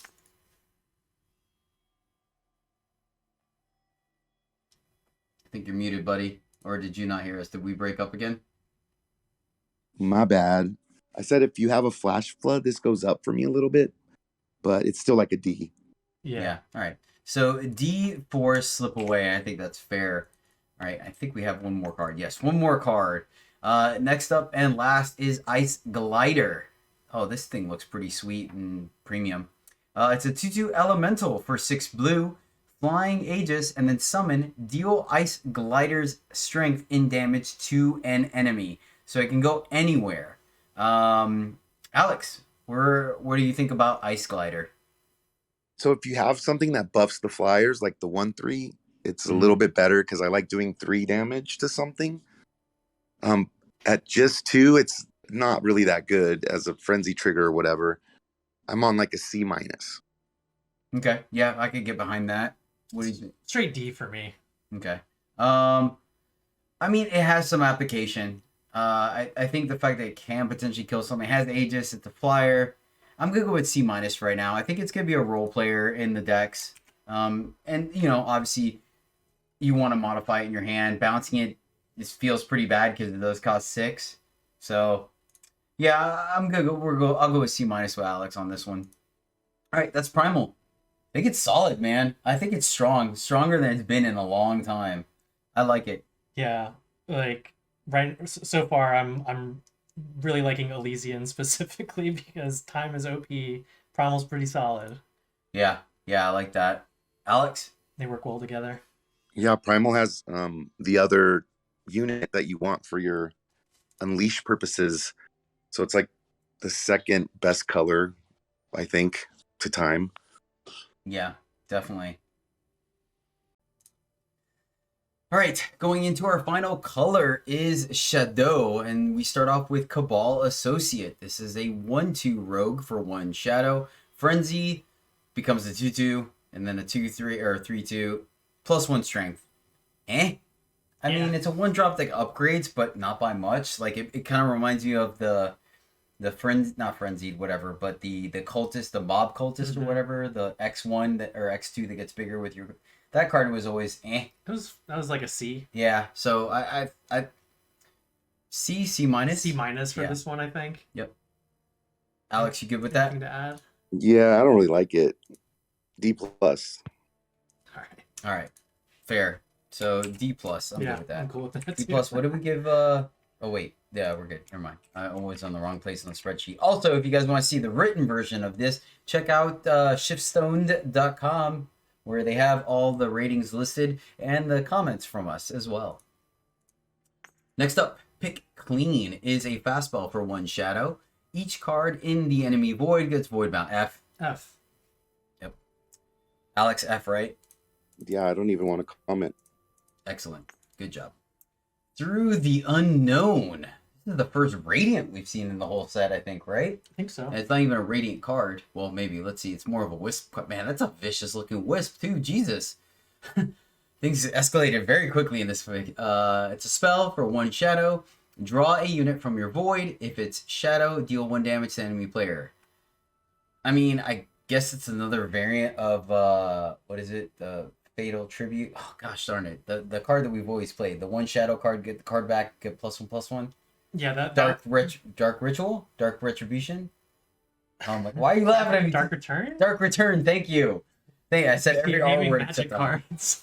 So this is like the frenzy triggering one. Right. I don't. Dark Return would be like OP in this format. So Yeah. it's like it's interesting that it does the recursion with like a random frenzy rider. Yeah. Like, So it's I guess it interesting. works for Unleash and Frenzy, right? Yeah. Oh, Yeah, like so, once you've buffed your Unleash cards in some other way, you sure don't mind getting them back. so C minus, C. I think just a C even. Okay. All right, Alex. It's What do you always think? fine. I think this is a front runner as the early best Shadow common. Oh wow, that escalated quickly. And it's like a C, so that should tell you something about this color. There you go. Okay, all right, fair enough. So C for Through the Unknown. Next up is Chemtrail Burst, which super cool. So wait, why? So is she good now? Did she turn good? I thought she was a thief. What, just because her wings turned blue? No, because there's other Valkyries with her. It don't look like they're chasing her. It looks like they're working with her. No, it's not because her wings turn blue. She changed colors. She's good now. Jeez. All right. Someone that follows the lore of Eternal, let me know if I thought maybe she was good the whole time. I don't know. Anywho, Chemtrail Burst is a fastball for 2 Shadow. Unleash. Your units get +1 strength this turn. I don't like it. No, like this is a cheap Unleash card that I don't care to play. Alex? It's like bad rally. Yeah, I mean, if you're going wide, D minus, D minus. I can go with D minus because I'm sure at some point in the format, one of us is going to die to this. Presumably me, but yeah, I get it. All right, next up, Egg Snatch. Hey, that's the Yeti, but wait, where'd this giant come from? But that's definitely the crazy-eyed Yeti This is from when the he other snatched picture. it. Like, the giant's boosting him up to help him reach it. Yeah, this is definitely, he's got the same crazy eyes. That's definitely the Yeti. I wonder if he's going to get a card. We got to keep an eye out for that harness and the scar. I bet these are 2 of the Skycrag 6, which is a legendary in the set. Oh, now I want to see it. The Skycrag 6? That sounds amazing. It's some cool card. Is it like the Eternal Avengers? Yeah, they haven't really explicitly told you who are the 6, other than one of them is Caleb. Oh, Like it's like one from each, Huh. That's creature type interesting. in the So I think this is 2 of them. Is it like the Dastardly 6 or is it like Ocean's 11? Because it's like I would say it's the Magnificent 6 or 7 or whatever, but then there's this is like the casino theme set. So yeah, I think they're just going around just having some fun, some adventures or whatever. it's like the Hangover crew. Yeah, it's like yeah. Nice. I like that. Egg Snatch is a spell for 2 Shadow. Steal an attachment of your choice from the enemy player's hand and put it on top of your deck? What? It's so bad. This is like mega F, right? Mega F. This is like F minus. It's one of the worst cards ever made for. This is freaking atrocious. Yeah. Alex, tell me you don't have anything else to add to this, right? I have some super secret tech. I'm not telling anyone. It's an F. Yeah, you'll let us know in the podcast after the next open. Oh my god, this card is so bad. It's so bad. Holy shnikes. Like, they had to go out of their way. Like you're going down a card to begin with, and then if it hits, then you're like... Yeah, if it hits, you're still back on tempo. Are you even happy about that? Oh my gosh. I'm going to have some words to P. Sully about this. I'm like, P. Sully, why? Why you do this? Oh god. Forgotten Youth is a 0/3 civilian for 2 primal. Summon, Scout. Frenzy, you gain 1 health. After the 3rd time, turn... Oh, okay, alright. So let's see what happens on the flip side. Transform Forgotten Youth into Alicia Unafraid. Alright, I like the lore. I like the story it's telling. This card was straight garbage, so I realized she flipped. That doesn't get much better. Alicia Unafraid is a 1/4 for 2, unblockable, Frenzy, 3 strength, and lifesteal this turn. Man, I feel like the juice isn't worth the squeeze, man. That's a lot of work, bro. A lot of work. Yeah. I want to like it, but I think it's a flavor win, but I think it's in operations, in practice, I think it's a fail. So, I mean, not quite a D, right? I've definitely tried this, especially in like the preview HENF format.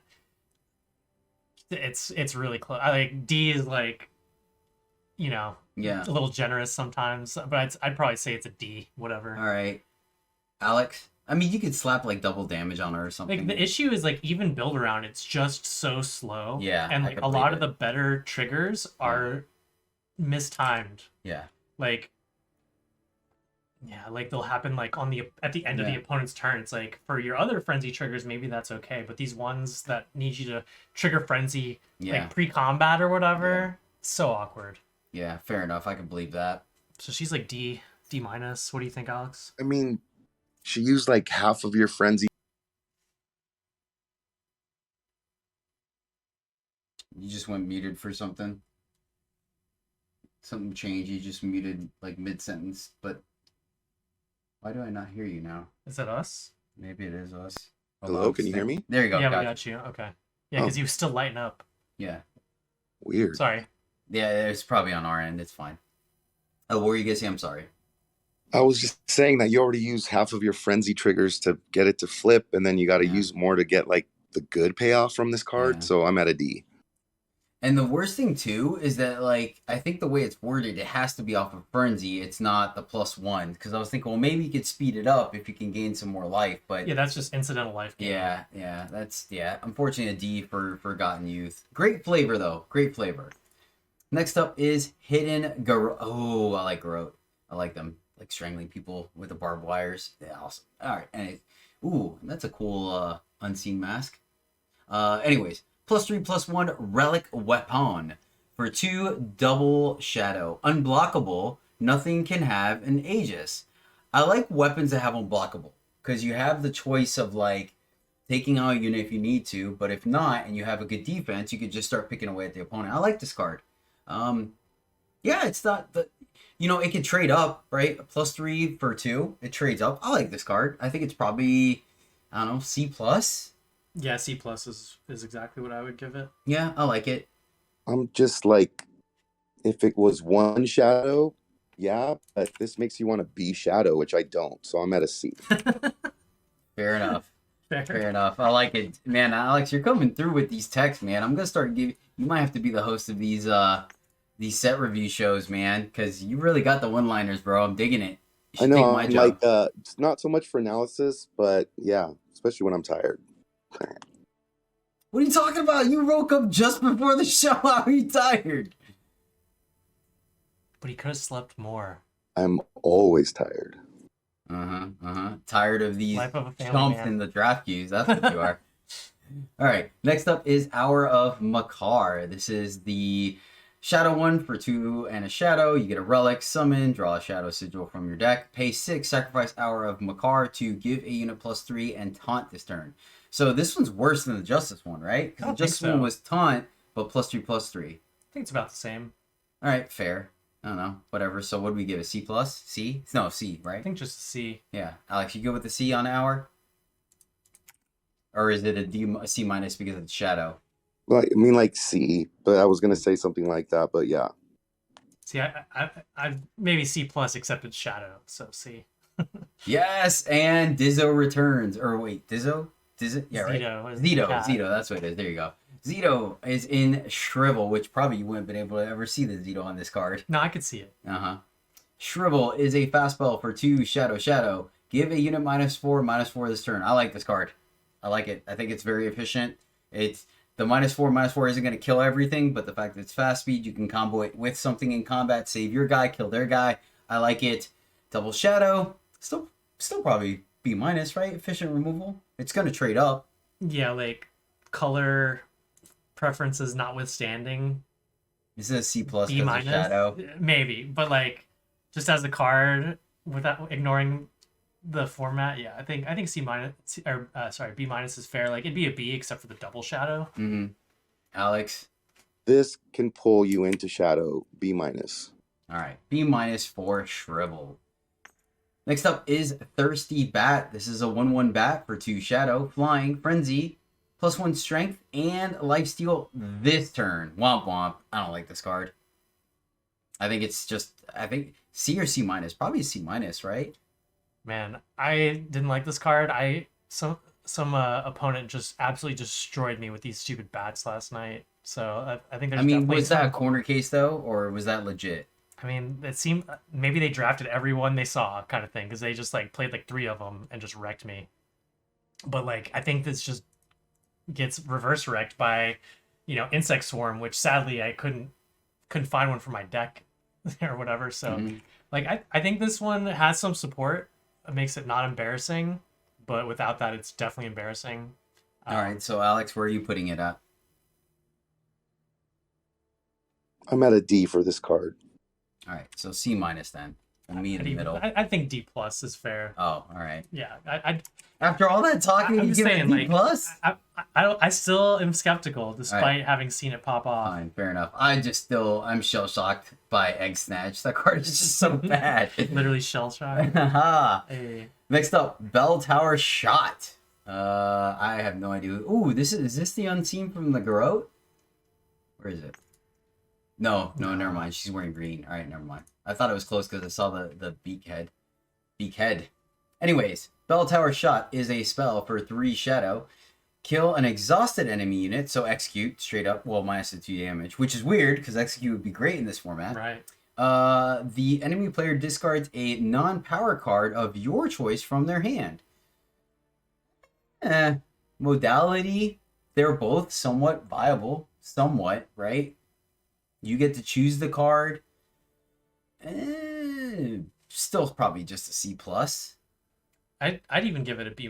This card, think so? I had 3 of these in a deck, and I was shocked at the number of times I was hitting their hand and how good it was. Okay. Like stopping. Is endurance not really that common in this format? I don't think it is. Okay. And like literally just being able to stop unleash shenanigans before they occur is really strong. Okay. So like normally you'd look at a card like this and just be like, yeah, it'll do the execute thing, but like, man, I'm telling you, like every time I went to their hand, I was so happy I did. Yeah. And like when if like Shadow's open, like I literally had 3 of these in the deck because you get 3 packs of this set, and Shadow's kind of underdrafted right now, so like I think this card was very good. Okay, fair enough. And good multiples. So B- for me. Alex, where are you at on Bell Tower Shot? Yeah, B- for sure. Okay. B- for the modality of the Bell Tower Shot. Next up is Collection Rounds. This is a fast spell for 3 shadow. Play 2 1/1 Minotaurs with Taunt. Alex, what do you think of Collection Rounds? The fact that it's fast gives it some utility, but C-. C minus is exactly what I would give it. All right, fair enough. I think you'd look at this card and think it is in D range, but I think it plays a little better if you're being, especially if you're being kind of aggressive. Mm-hmm. And if you have any Minotaur synergy, it goes up a little bit, which there's some support for that. Okay.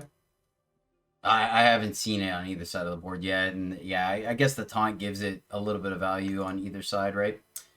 All right, so C minus for collection rounds. Next up is Nodoran, right? That's not an actual word. That's a tribe. It's a character. Like Nodoran was a rare Minotaur from Colton. Oh, really? Origin port. Which one was It's it? like the 2/5 lifesteal that did debt stuff when it died. It would pay off your debt when it died. Okay, gotcha. Nodoran Collects is a spell for 3 shadow. Lifesteal, do 1 damage to an enemy player. They discard a card of their choice from their hand. Yeah, I don't like their choices, and 1 damage is not enough. It's not even fast speed. I don't like it.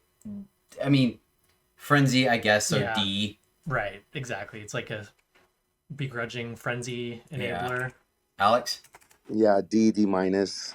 All right, D for Nodoran Collects. Next up is Panic Ensues. This is a fast spell for 3 shadow. Unleash, give an enemy unit -1/-1. So it is permanent, but it is only 1 unit. It is fast speed though. Alex? So this card has gone up a little bit. The fast speed is pretty relevant. You can get rid of 2 bigger things in combat with it after blocks or whatever. So yeah, I think I'm on a C minus. C minus. Okay, interesting. I don't think I would have gone that. Where you at? And I think it's gone down for me. Like I was really looking forward to trying this like in the preview event, and like I kind of keep cutting these for my decks. It's like D plus, C minus. Now it is the 3 cost, right? Which we said is kind of like the threshold for Unleash. But yeah, it's close. The thing for me is that one, not Plague. What's the other one? The fast speed -1/-1 to their whole team. Mm-hmm. Like everyone is so high on that card every time, and every time I've played it, I've just never been happy with it. So I'm naturally low on cards like this. So I'm kind of with you on the D plus. So we'll go D plus on this one. Next up, Starving Horror. So I think this is a removal spell, but I could be wrong. Sure. It's a 4/1 Nightmare for 3 shadow and then Ambush. I mean, 4/1 trades with a lot of things. It doesn't have flying, but you can end of turn to get in there for 4, but mainly use it. I mean, it's removal, right? I think that's how it's gonna play out. Am I wrong on that? Yeah, there's a lot of flying. So what? An even C? Yeah, like a C. I think is fair for this card. Alex? Yeah, if you're in shadow, you'll play a few of these guys. Removal spell. It's also a 4/1. Get in aggressively. I'm at a C, on a straight C.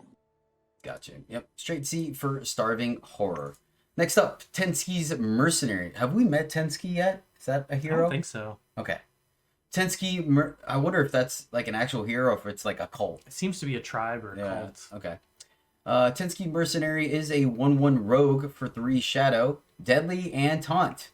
I think this card is just okay. Like I'd probably just put it at an even C. But John, you've played it and you said it's kind of underperformed. Yeah, like I thought it played worse than it looked for me, so I'd say even C minus maybe. Alex, how's it played out for you? Like it's an expensive blocker, and the taunt, like you can block with anything. So I'm on D plus, even C minus, D plus. Okay. That being said, it goes pretty good with some kind of quick draw.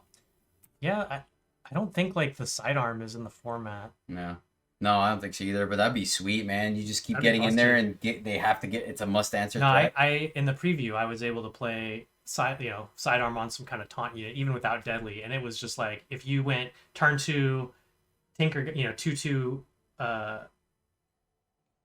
What's the keyword we just said? Taunt. Like, and then turn 3, put that on it. Like, they just can never play a unit. Yeah. Like, the thing just gets in every turn, war cries, Sick. and like, what can they do? Like, Yeah. Anything you play just gets eaten by this thing. It's insane. So, like, they smartly left that out of the format, but. Nice. Lights Out is a slow spell for 4 shadow. Unleash, kill an enemy unit.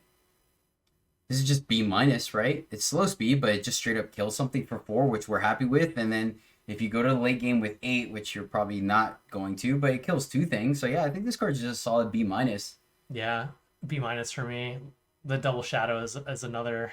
Yeah, but I mean, yuck. I just want to like shadow for me in this format is such a splash color. Yeah, and like you can't splash the better I'll shadow just take cards all the anyway. removal then. So I'll be shadow and just have all the removal. I mean, 4 power, just straight up kill something. Point and shoot is really powerful and limited, I think. it pulls you into a color that's kind of garbo. Yeah.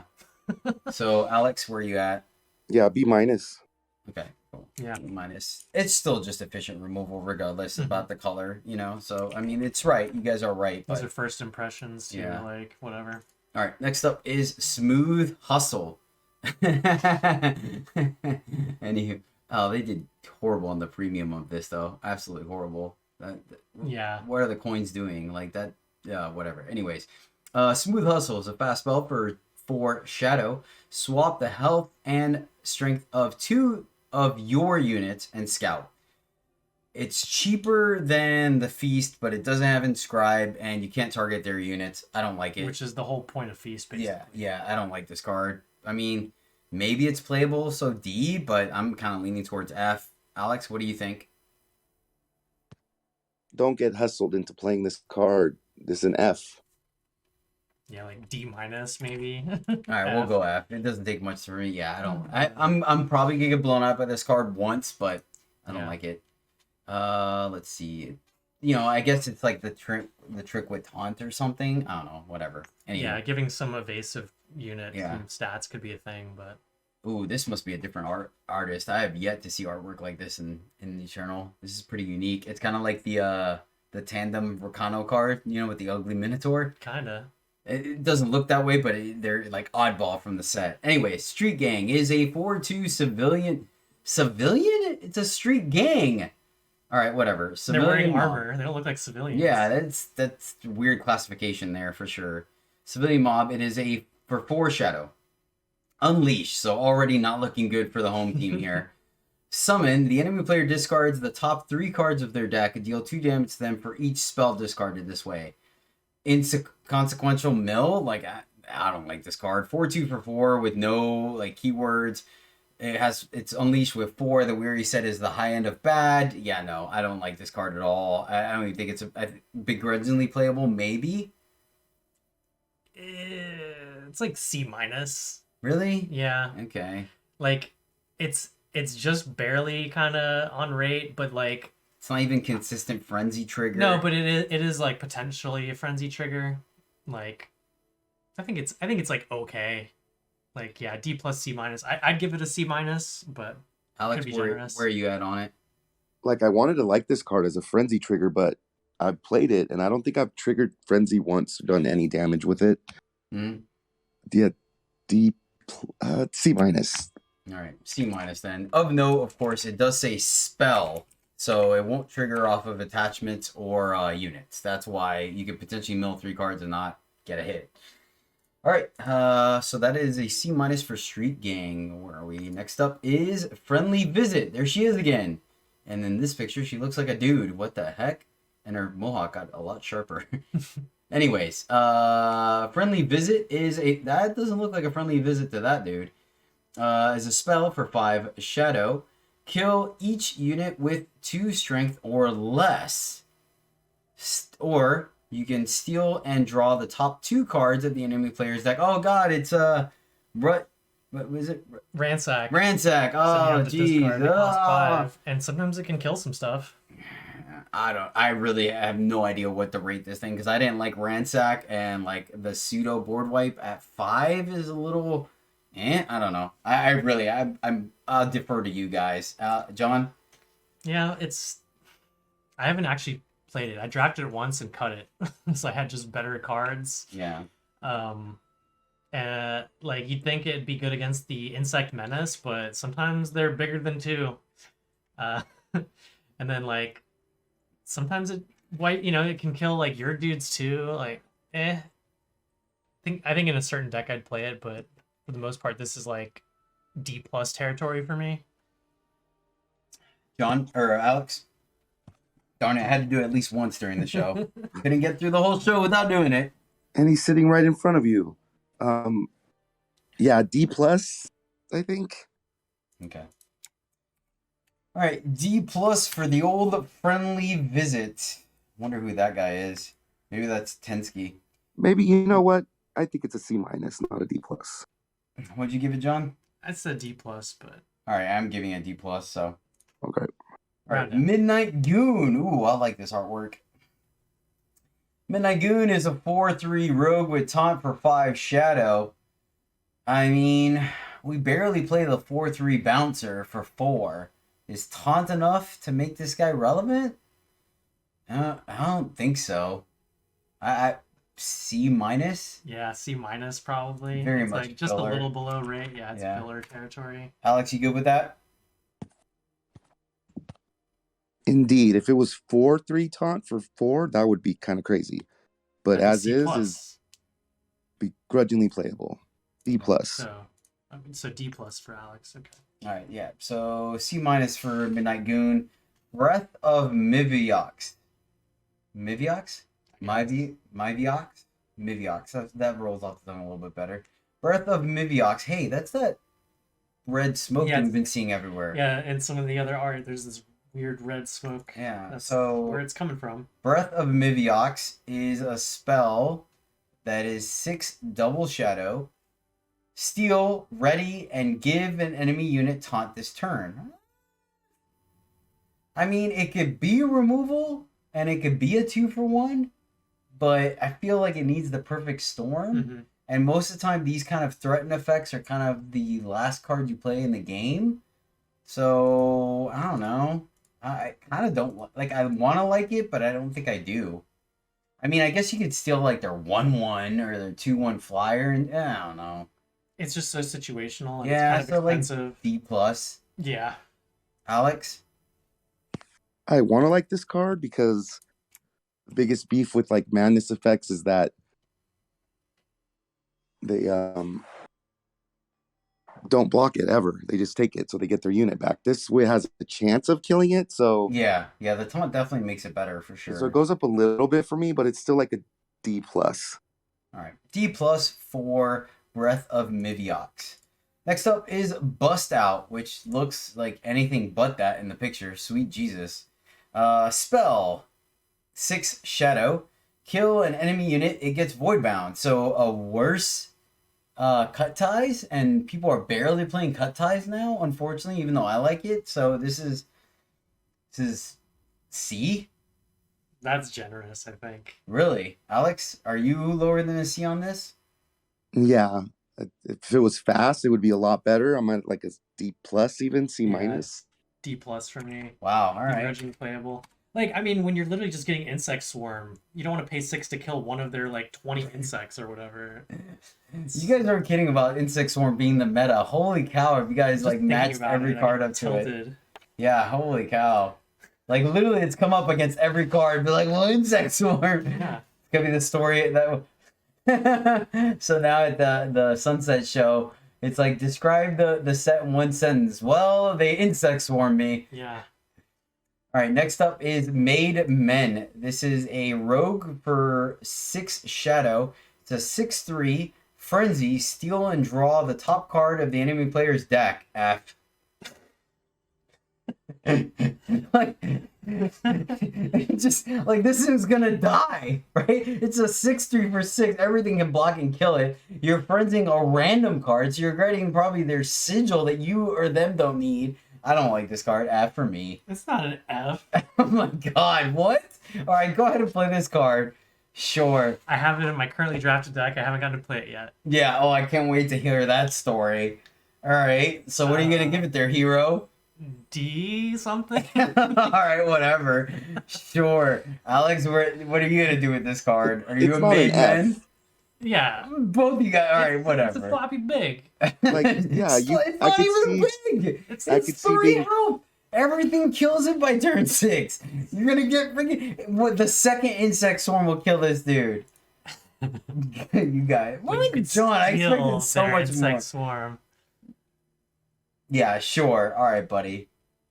That's fine. That's fine. We'll see where we're at the end of the I'll show. report back. All right, Alex, go ahead. Finish your story about Made Men. About who? Made Men, the card we're talking about. The Terabag card that apparently you and John are okay at. The 3/3 flyer for 6 with taunt. No, it's a 6/3. No, Frenzy. Made Men 6/3, the Rogue for 6. Frenzy, steal, and draw the top card of the enemy player's deck. So like, it's a pretty broken frenzy trigger, actually. And Yeah. Oh, God. I kind of like Actually. this card, actually. I'm on a C+. Oh C+, my let's God. go! All right, so what? D plus is the midway. What'd you give it? You gave it. I'm about to try it. I literally have this in a deck I drafted. I'm gonna try Oh it. my God. Okay, all right, fine. C minus C for Made Men. tentative first rating. Jeez. Well, we found Jedi's soapbox card. You gotta be freaking kidding me. All right, Smog Monster, which has absolutely amazing premium. 3/3 flying taunt elemental for 6 shadow. Go ahead, Alex. Talk to us about Smog Monster. I thought this was the one we were just talking about. I don't like this card, but I can see using it if you absolutely have to. D-. Yeah, taunt on a 3/3 flyer feels weird. Like it's gonna pick off some flyers, but it's 6. I don't know. Yeah, I think this card is weird. Yeah, it's D minus. Yeah, I'm fine with that. Let's just go with an even D. Like it's just a weird collection of stats. It's probably just one of those skill testers. Anywho, next that up. nice? Oh shoot, that was the last Shadow card. All right, yeah, I'm not impressed with Shadow. I'm with you guys. Holy cow, there was not a single card in there that jumped out at me. All the commons are whack. Yeah, hopefully except for the reanimate, but Yeah, just, and that can go in any deck. any deck. Literally any deck. So yeah, yeah. Okay. Yeah, fine. and all the good cards are double pips, and it's like such a trap. Yeah, I'm low on Shadow. I think Shadow is definitely the bottom rung of the colors in this format. It's barely even splashable. Alex, anything to add? Nah, he good.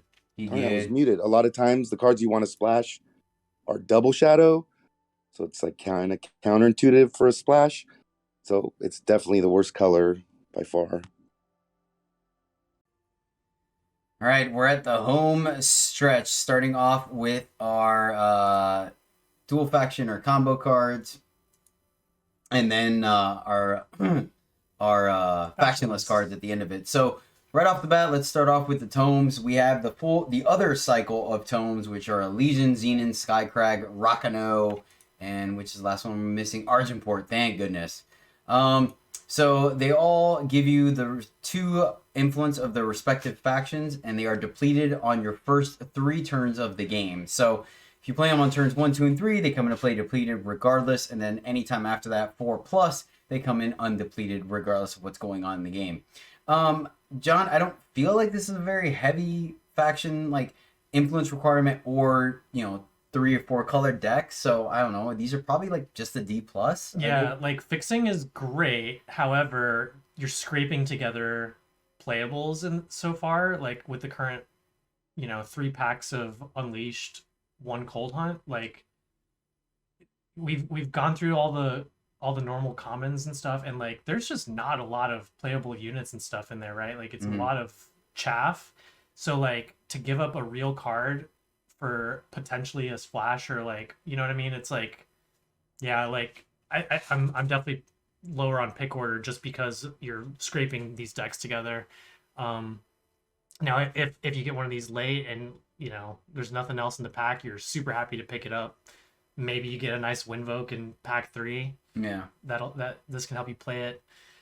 Maybe you like I have been playing a few 3 faction decks, but I'm just kind of hoping to get there on some nice inscribes in pack 3. Like yeah, you really can't take these over a nice playable right now. So I don't like maybe C-. Like I don't Mr. Five Color D+, himself, yeah. Alex, where are you at on the tomes? So because you only get 1 pack with the inscribe cards, fixing has been an issue for me. And getting enough inscribe to make me feel good about my power base has been very iffy. So I think these are a little better than normal, actually. They're a C+ for me because fixing is so hard to come by. And there are some cards I really want to splash.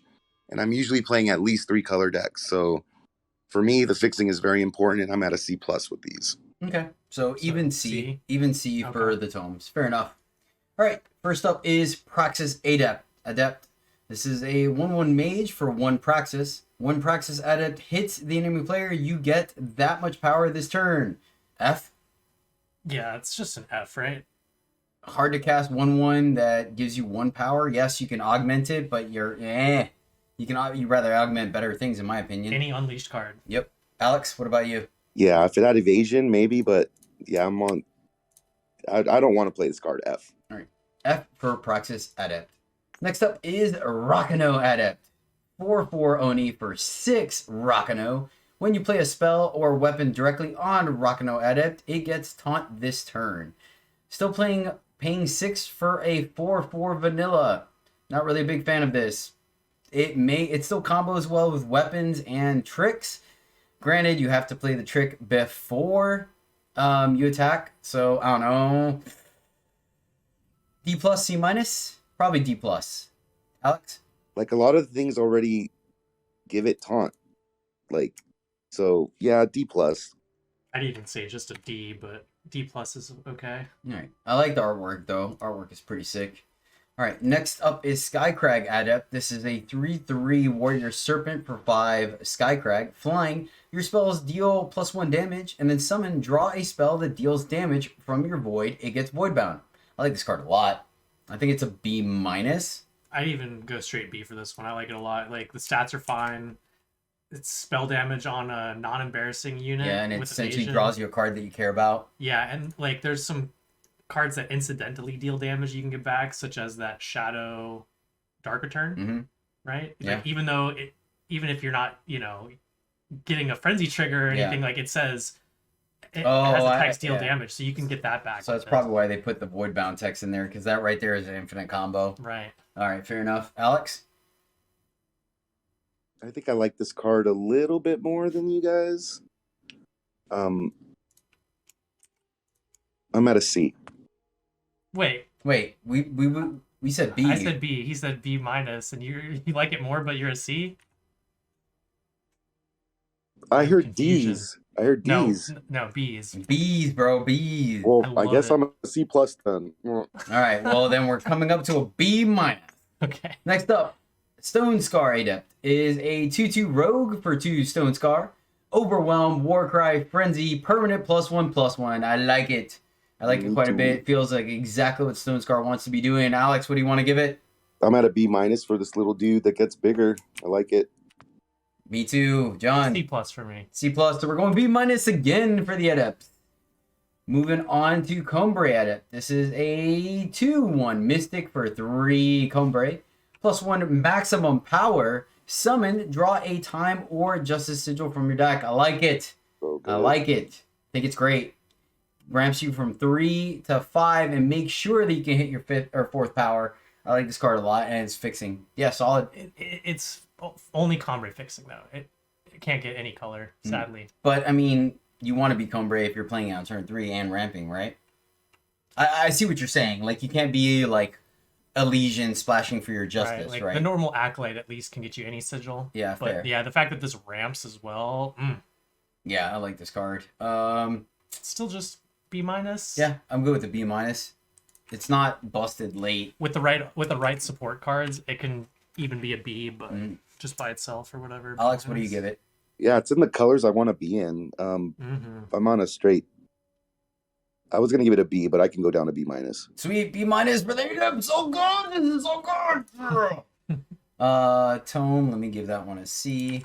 And then next up is the Elysian Adept. Ooh, she's kind of spicy. 1/1 Explorer Mage for 3 Elysian. When you draw an additional card, Elysian Adept gets +1/+1 permanently. Once per turn, you may pay 4 to make each player draw a card. I'm off it. Nope.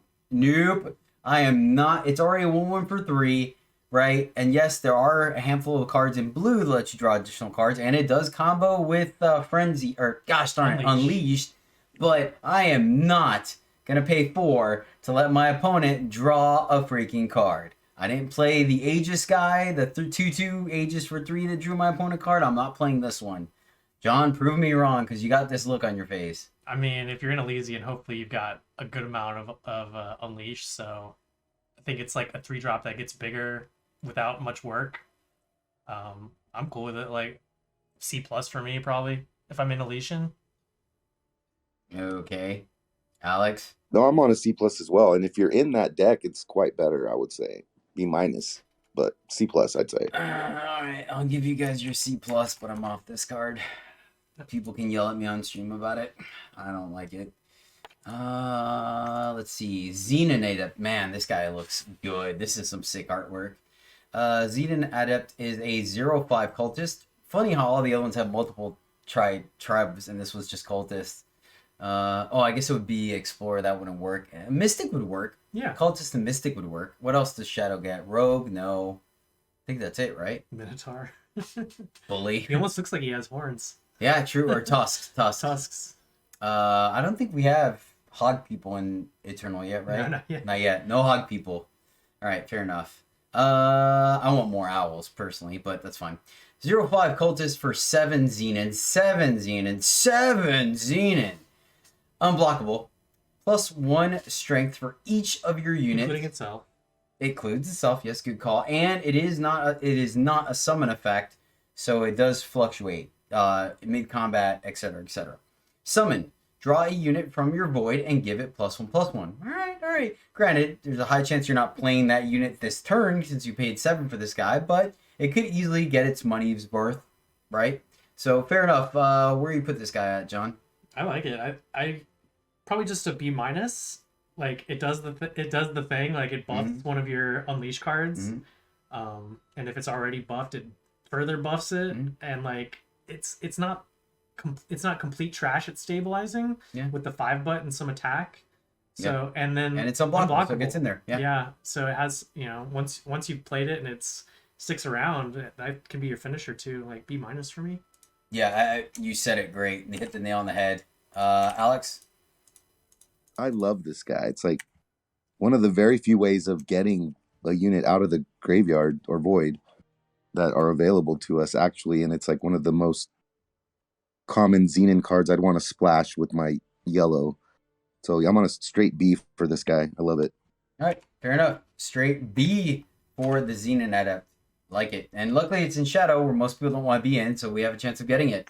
Next up, man, this guy totally looks like Sub-Zero and Scorpion put together. I love it. Ah, so good. And he's an Untamed. Hero Adept is a 2/2 unseen for 3 Hero Aegis, and when Hero Adept attacks, it gets +1/+1 this turn for each of its battle skills. Not super busted, but it attacks as a 3/3 and it's Aegis, so it's kind of safe to block with. Like, I think it's fine. I don't think it's busted. And we didn't see like super busted give stuff battle skills things.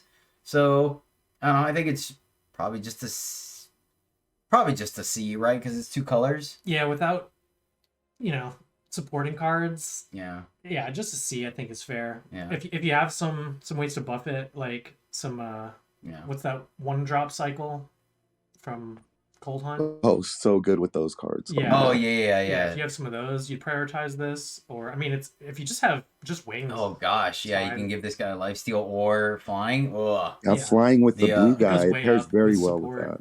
I think this guy's gonna actually be pretty good and constructed though. Like Aegis and the 2-drop from Unseen. Like I don't think he's gonna be busted, but Unseen's never busted. It was only that one low rotation. I think it was only an Expedition where Unseen was busted, unfortunately. And that was the set where it was like Argenport Yeah, true. Unseen, so it's kind of weird, but this guy's Fair fine. I think without too much support, just to see, but Yeah, I'm good with Goes just up a with C support. for Adept. Man, I wish those. And they need a good card with good art. They need to stop this is splitting like it. top tier art. Like this is one of the best. Yeah, looking it really cards is they pretty printed. freaking legit. It feels pretty Huru too. But yeah, he looks like Scorpion or So Sub-Zero. cool. Let's see, Tome, and then Argenport. Ooh, what? Oh, this guy's not Gunslinger. Gosh darn it. Argenport Adept. Aren't soldiers Huru? So why are they? All right, fine, fair enough. Anyways, Argenport Adept is a soldier for 2. Is a 2/2 soldier for 4 Argenport. Lifesteal, Taunt, and Tomb give an enemy unit -2/-2. This guy's interesting. I think he's gonna play quite intricately. I don't know what's the word I'm looking for. These but kind of cards are always annoying to play against. yeah, I think that. Yeah, Like the true story. Magus? Yeah, Yeah, and this guy has lifesteal and taunt to go with it. Yeah, I think this card is... so this card's good, right? C+, I think. Yeah, I think it's C+ as well. Alex? I like this guy, like almost a B- for me, like the strongest C+ you could possibly be. All right, C++ for Argenport Adept, the stamp of approval. Because I first picked it before, you know? Yeah, I can believe Out it. of a weak pack. I can believe it. I like the artwork too. Sweet. So, and the final one is the Felon Adept. Ooh, sick art. All right, it's an elf. All right, fair. Felon Adept is a 0/4 flying elf bat for 3 Felon. Frenzy +2 strength this turn. When Felon Adept hits the enemy player, draw one of the top 3 cards of your deck, put the rest of the bottom. Oh, wow. Yeah. Yeah, that's, ooh, I like that. That is a busto effect. Yeah, that's really good. Solid, is it a solid B or still just a B-? Without support, it's just a miner's canary, right? Hey, if it's fair. just sitting there. Fair. So there is some, but like, you know, if you have some frenzy triggers, Yeah. then like even better. If It's you in have, the snowball color. Yeah, but like if you have some way to like give it a stat buff other than having to deal, you know, having to force frenzy, then it's like insane. You know, if you could, again, one of those 1-cost cards, give it any, you know, every one of those gives it a permanent +1/+1. Yeah. There's some other cards we looked at that could give it +1/+1. Like if you have, you know, skies or just that 1/3 and guy. The tough part about this card too is that Eternal doesn't let a 0 attack unit attack, so you can't like always attack with it and either feint the bluff or not, you know, which is just not awkward because that's just the way Eternal works, but you know, you could have essentially just kept getting in there and eventually draw your card when they don't block it, so your opponent's in that weird whatever. Anyways, that's hypothetical, so I don't want to waste time on it. Yeah, I don't know. So what do you give it, John? You know, you kind of want to give it a build round, but I'm sure you'd play this without a ton of support and just hope to trigger it even once or twice. Yeah. Yeah, and there's not too many weapons in these colors either, unfortunately, right? No, it's hard to rate this one. Yeah, I think so. C+ without too much support, and it just goes up from there, maybe. Yeah, I think I'm good with a C+, like a conservative grade. I agree. If it had red or green in it, right, with like a few more weapons that you could put on it, just or playing like, a captain alongside it, right? Or like insane. Yeah, exactly, like combat tricks. Like those are the 2 combat trick colors. This one not. But I mean, we have seen. You know what? I'm surprised they didn't put in Expedition here. The 2-cost, 2 and a primal, 3 damage with Overwhelm spell. Well, it's because they printed like a new one. Yeah, the icicles. Yeah, fair. All right, Alex, what do you think? This card is pretty good, I think. And I'm at a C+. Okay. Fair enough. C+ for Felon Adept. And is that it? Is there no faction lists? I know there's a rare, but I guess no commons and uncommons. Let me see. Is there? Yeah, it looks like there might not be. Let me go back. Sorry.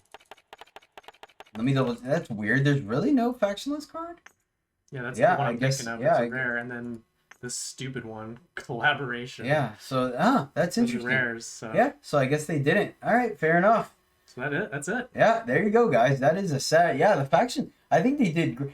They don't showcase. They're not like the signpost on commons as far as what the colors want to be doing. But I don't get that vibe from anything really in this set. Like there's no strong, which is fine. Not every set has to have a 2-color strong theme, right? This one's just kind of like sharing the mechanics of the set. But yeah, I think they're fine. There's a good mix of like good ones and medium ones. I think it's fine.